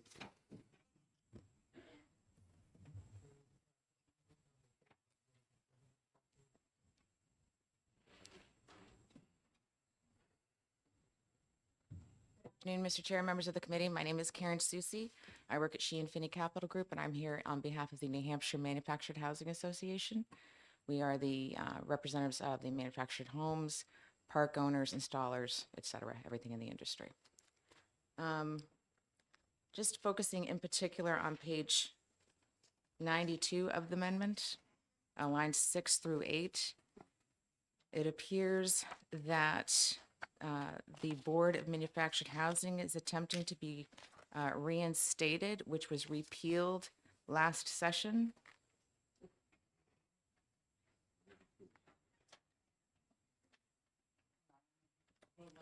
Page 92, lines 6 through 9.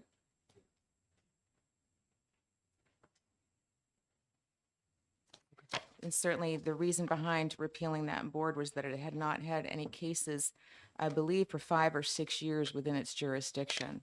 And that's why it was proposed to be repealed. Okay. Thank you for bringing it to our attention. We'll take a look into it. Thank you.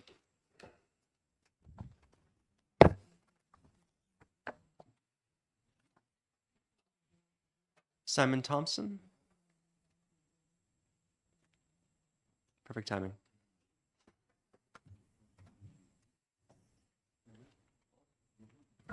Always wanted to say this. Good morning, Chairman Simon.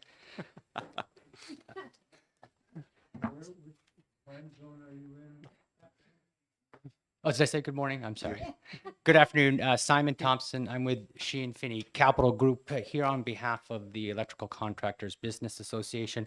As Representative Goley mentioned, this is a very lengthy bill. I'm just going to draw your attention to page 77 and two deletions that the amendment proposes.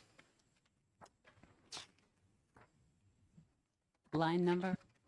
Starting on line 8, where it crosses out, the board shall maintain and make available a list of such persons approved for level 1 and level 2 third-party electrical inspections.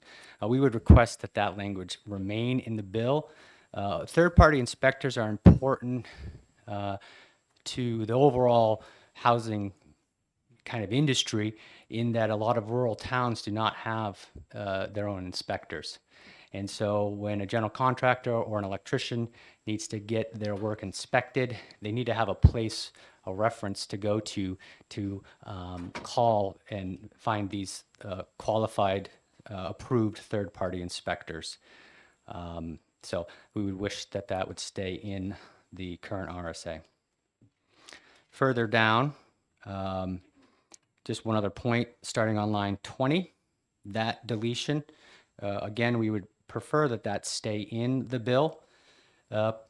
We would make one change if it's helpful. Proof of completion shall be furnished to the board by the licensee, period. This is for when you do your continuing education work, that the board keeps a list of folks who've done their continuing education so that we can at all times know when an electrician is in good standing. And furthermore, the rest of that deletion, failure to complete the continuing education shall render the electrician's license, that whole deletion, we'd like to keep all of that in the RSA. So those are the two issues that we wanted to bring to the committee's attention. Happy to participate in any of the subcommittee work on this. But again, you know, this is just one page of a 112-page bill, and we found kind of two issues that really would like to, I don't think really had anything to do with any of the past legislation that passed. So we just wanted to make sure that those do remain. Happy to answer questions. Great. Thank you for your testimony. Any questions? No. Seeing none, thank you very much. Thank you. Sherry Stevens.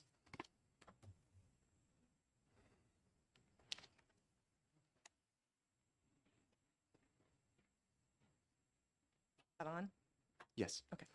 Hi, I'm Sherry Stevens. I am a New Hampshire certified midwife, and I'm here representing myself today on the amendment of HB 1095.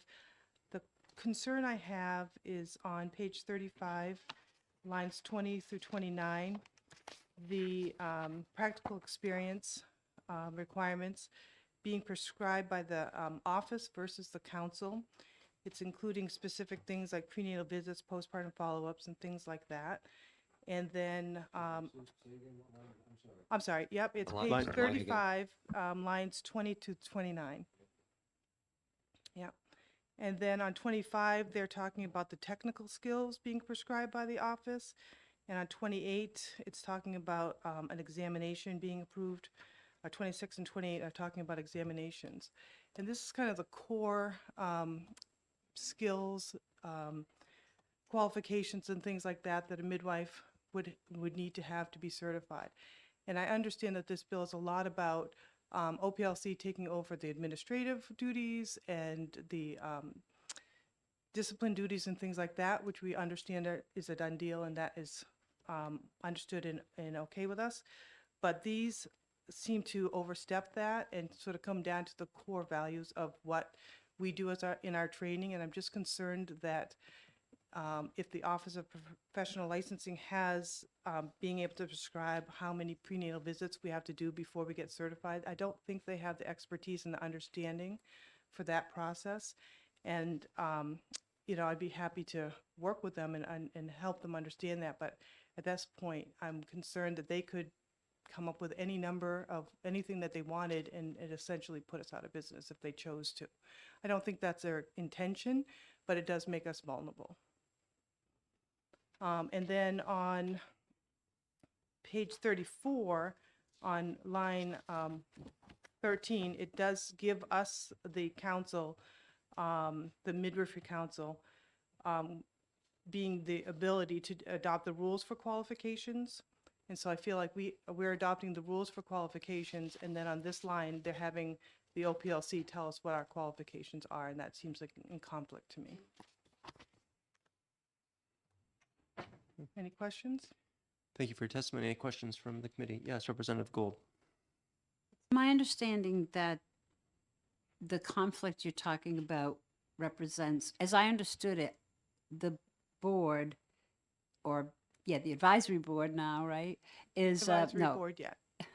No. the council. Yes, Council. Okay, thank you. The council is establishing or advising the helping with the establishment of the rules and the parameters, and so therefore it doesn't conflict over here because the office is simply going by the rules set with the guidance of the council. I would agree with that if it didn't say that the technical skills are prescribed by the office. The examination is approved by the office. Up here on line 20, the requirements are prescribed by the office.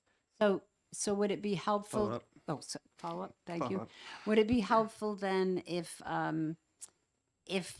where it said requirements as formed in consultation with the council were blah blah blah by the office? I mean, I think the intent here clearly is that it's just a clerical task, that you all are not leaving your jobs to go do what the office staff can do. They're following out what was pre-agreed on, as I understand it. So how does the language get, how would you like to see or request that Well, language? I mean, I understand if we're going to the advisory board, which I am opposed to, but if they are going to, at least if it's being prescribed by the board, by the office, that they would, be in consultation with the midwifery board at this point.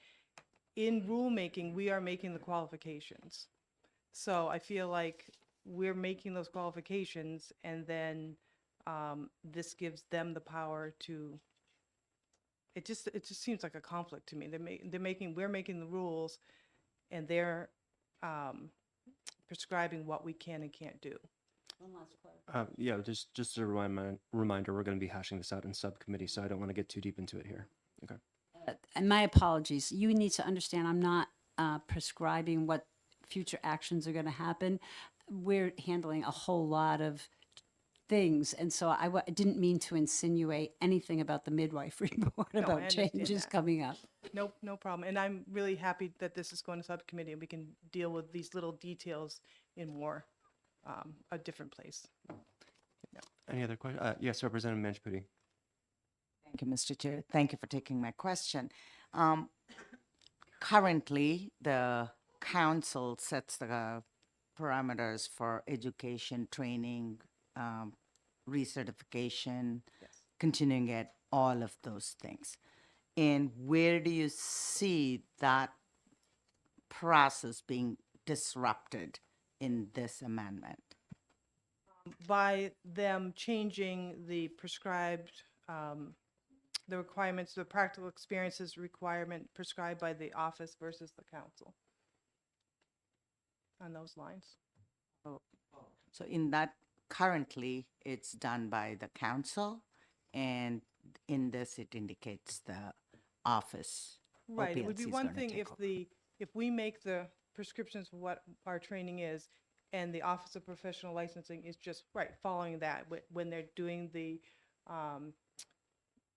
recertification or the certification, they're just following what we do. This kind of gives them the power to make those particular requirements, and that's what I have a concern with. Representative Brown. Thank you, Mr. Chair. Could you go back and explain to me what you said about this makes you vulnerable? Because I was writing and didn't catch everything, and I want to make sure I understood what you meant by that. Sure. If this does give the Office of Professional Licensing the power to prescribe how many practical experiences we need by how many prenatal visits we need before we get certified, and how many, they could make that an astronomical number. They could make it a lesser number than we think is qualified. And I just, and there's different things like technical skills. They could prescribe to us that we need to have technical skills that are outside our, ability to obtain. Follow up. So it makes individual midwives potentially vulnerable? Is that what you mean? The profession as a whole. Okay. I mean, you want to have the, all these qualifications want to go in line with what our rules are and our scope of practice is. Representative Goley. Thank you, Mr. Chair. Going to page 35, line 28. Pass a written examination. Now it's approved by the office, no longer the council. But when I look at page 34, the scope of practice and procedures for the practice of midwifery, including policies and professional direction and supervision, and below that, eligibility requirements for the certification fall in the role of the council. Is that not contradicting, giving the Yes, that's part of my. OPLC the ability to pick the exam versus the council? Well, that is something I would disagree with, that they would be able to pick the exam. So there's, on line 26, there's a certification examination, which is, I don't want to get into details with you, but it's the NARM exam. It's the North American Registry of Midwives, which is what makes us be able to then become CPMs, which certified professional midwives, which is a requirement of becoming a New Hampshire certified midwife. So that exam, which is not clarified in this because it's clarified in our rules, like this is the law, keeps it open. And because NARM, if something happened in NARM, then New Hampshire would have to come up with that examination themselves. And the one that you're talking about, the written exam, the OPLC is making that, they're taking that, as far as I understand from our meetings, they're going to take that and put it online. That's all based on the rules and the state law and the state rules, so that a midwife coming in, they have to pass that exam. At this point, there's like 20 questions that they go to the OPLC and pass before they get certified, and they're going to put that online and make it more open book, so that the applicants would then need to know where the rules are and go through and get that. So that's that exam. The one before that is our national exam that allows us to be certified in New Hampshire. Well, but my question is, it's changed from the exam approved by the council, which I feel is appropriate, to an exam approved by now OPLC. Don't I you have a think the council disagreement. should have the ability to choose the exam that best Absolutely, fits? that is my disagreement with this. Yeah. Thank you. For clarification purposes on that, I believe it actually says that the examination has been administered by the council, not just chosen by it in the past. Yeah, well, they're striking it out now. It wasn't stricken out before. Right. I don't have any problem with OPLC administering the exam. Mhm. That's fine with me. I don't even have, honestly, a problem with them doing the one that is pertaining to the laws and the rules, because that's very concrete. Okay. It's the one above that allows us to practice, and that's a much different exam. Yep. Any other questions? Seeing none, thank you so much for your testimony. Appreciate it. Did anybody else wish to speak on amendment to HB 1095?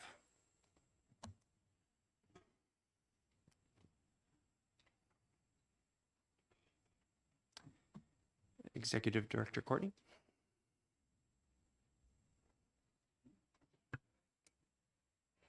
Good afternoon, Mr. Chair, members of the committee. Lindsay Courtney, Executive Director, OPLC. I wish to thank Representative Gerda for bringing this amendment forward, and for all of you and taking the time to review the bill. I know that it's a lengthy bill. Essentially, what we have in the office is we have a series of changes statutorily transferring certain authority from the boards to the office over the last several years. And unfortunately, throughout that process, we have not statutorily removed that conflicting authority from the boards. And it has created a huge challenge operationally for the office and for the boards, particularly as it relates to rulemaking.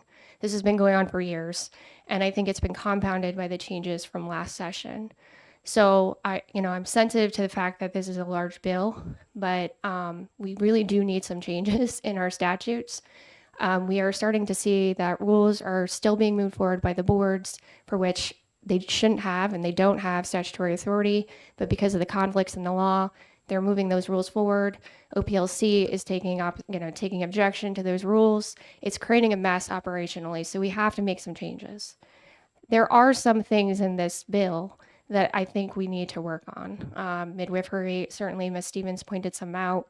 At the time this was drafted, a lot of the language was drafted. I believe HB2 was still in the works, and so there were some changes contemplated that correspond with the changes here, because this was essentially the back half of HB2 that you saw last year. So I think there are certainly some things that we need to address in subcommittee, but as a whole, as a matter of policy, we do need to remove the conflicts, and the conflicts are really twofold. Conflicts with respect to who licenses the individuals in accordance with criteria established by the boards. Now, you made clear last session that it should be the office, but all of the boards have retained that authority in their statutes. And most of the boards have gone along with the transition, but there are a handful that are insisting on reviewing applications. And I think we need some clarity from the legislature as to who should be doing that. And that's what this is intended to address.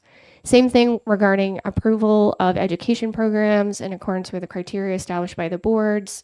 There's a little bit of disciplinary language in here. I think we addressed most of that last session, but there's a little bit of that. And then who does the renewals? So it's definitely large. And the reason why it's large is because the office's regulatory framework is extremely vast. It's very much like Health and Human Services. We have a lot of statutes, and unfortunately they were not all drafted at the same time to be consistent with each other. And we're running into problems operationally, and so I would ask for your support. Happy to work with members of the subcommittee to get it right, go through it with a fine-tooth comb, but we really do need to make some changes. Thank you for your time. I'd be happy to answer any questions. Any questions for the director? Yes, Representative Goley. Thank you, Mr. Chair, and thank you for taking my question. My big concern is, and you heard it, is 112 pages here in front of us that goes well beyond just taking away the authority of the boards, giving it to you instead on what's going on. My question is, why wasn't that part brought forward as one bill and then the rest of it brought in as something else? It bothers me to be here today with a 112-page amendment with the concerns you had from folks out there that are legitimate concerns. Whereas if you were truly wanted to make those changes of taking OPLC's charge over the boards, could have easily been done with without everything else that's in here. Certainly. Thank you, Representative Goley. And to be clear, this bill came out of the HB2 session last year. This was not the mechanism that I would have liked to have you review this bill. And I know that the sponsors made several attempts to find a different mechanism. Essentially, HB2 included this language last year, or the bulk of the language. And it was decided at that point in time, because there was not enough time to review it, that you would essentially divorce that, the back half from HB2, move forward with the front half. The front half that's now creating conflicts in the law and is the problem.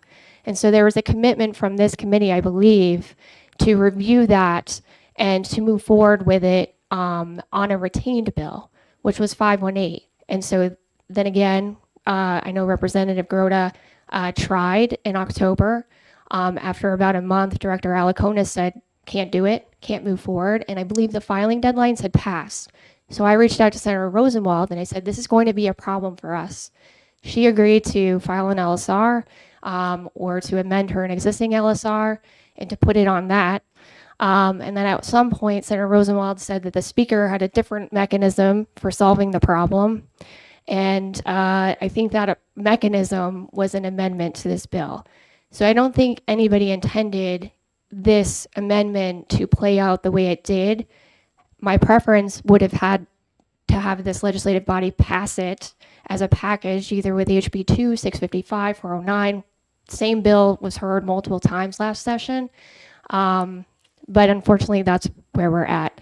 And again, I'm sorry for any part that I played in that, but that's how it ended up here.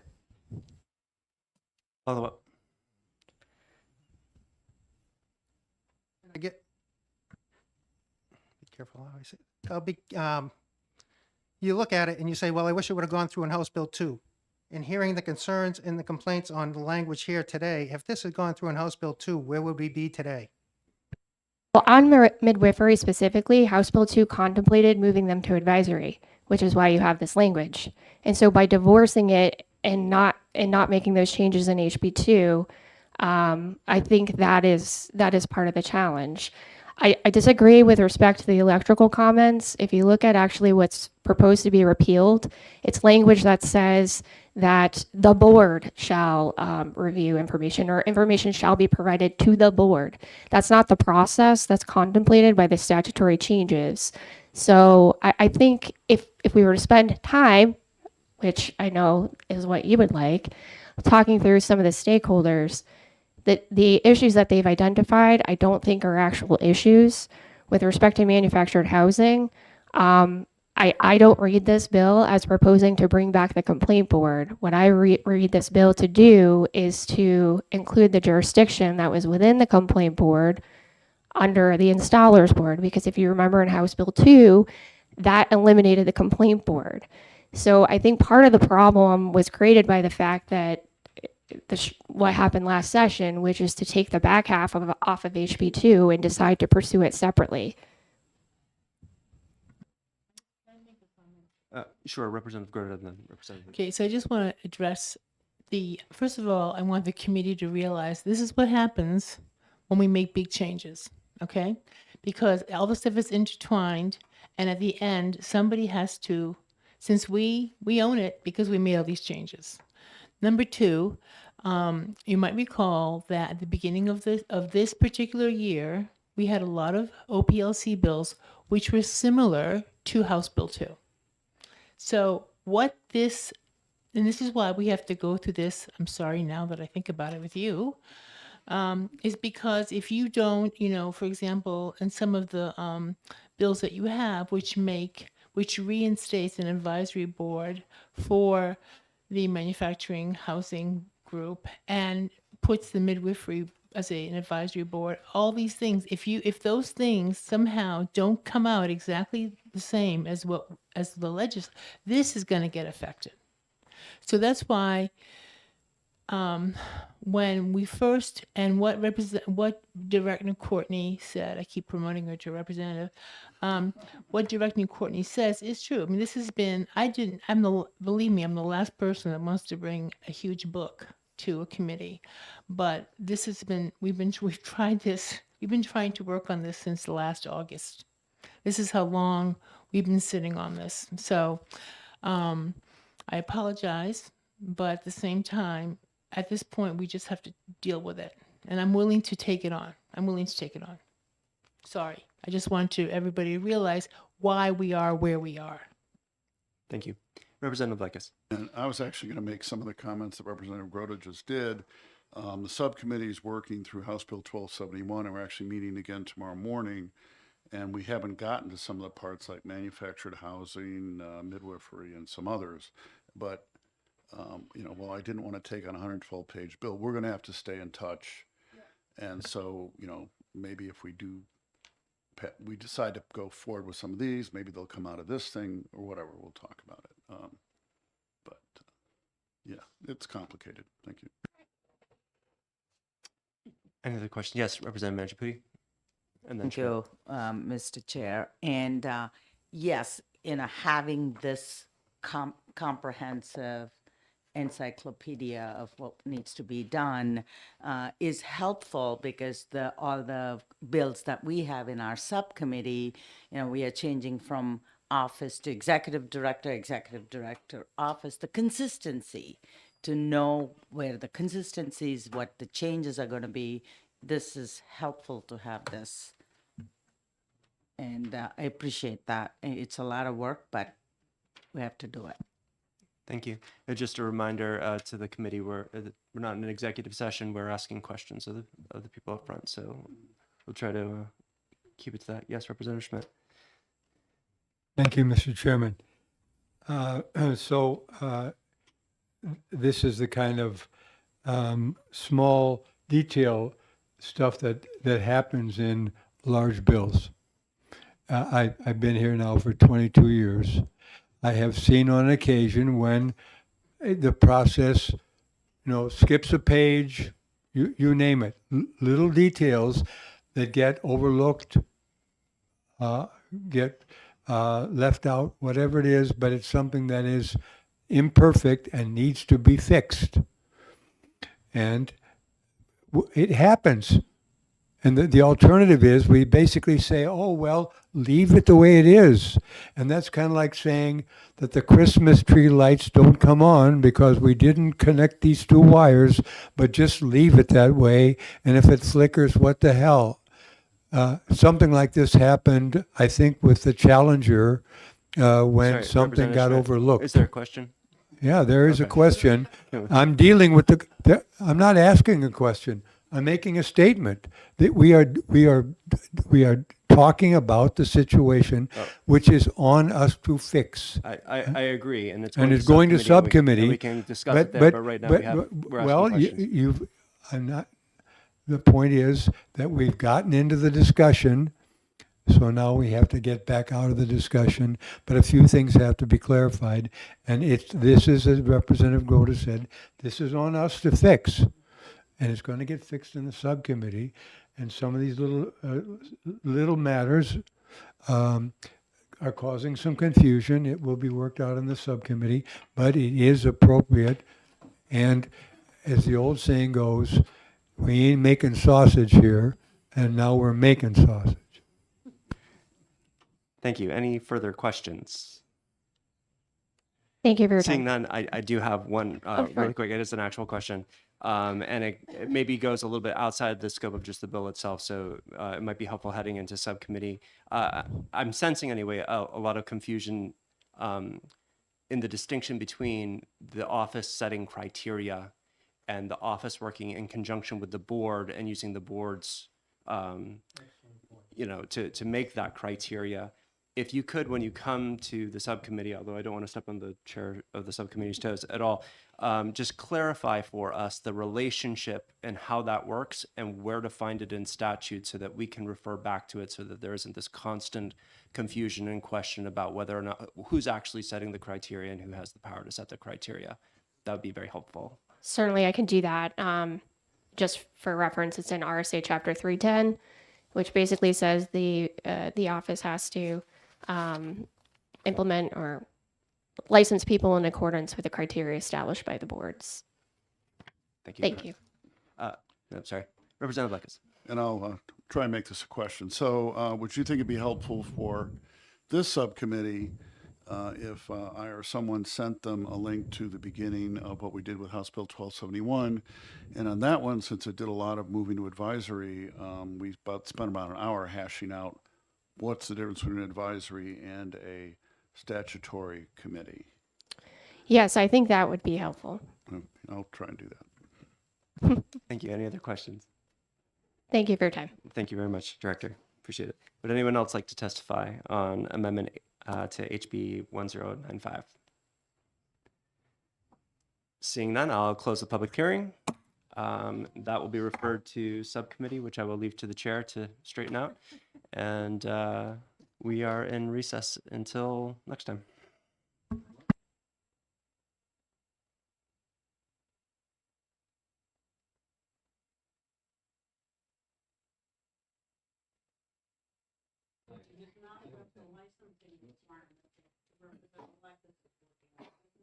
Organization, and also she has a head start of having worked on House Bill 2, 655, and a few other bills. And this is the stuff that kept getting pushed out of those other bills because it was too much, it was too complicated, we didn't have the time.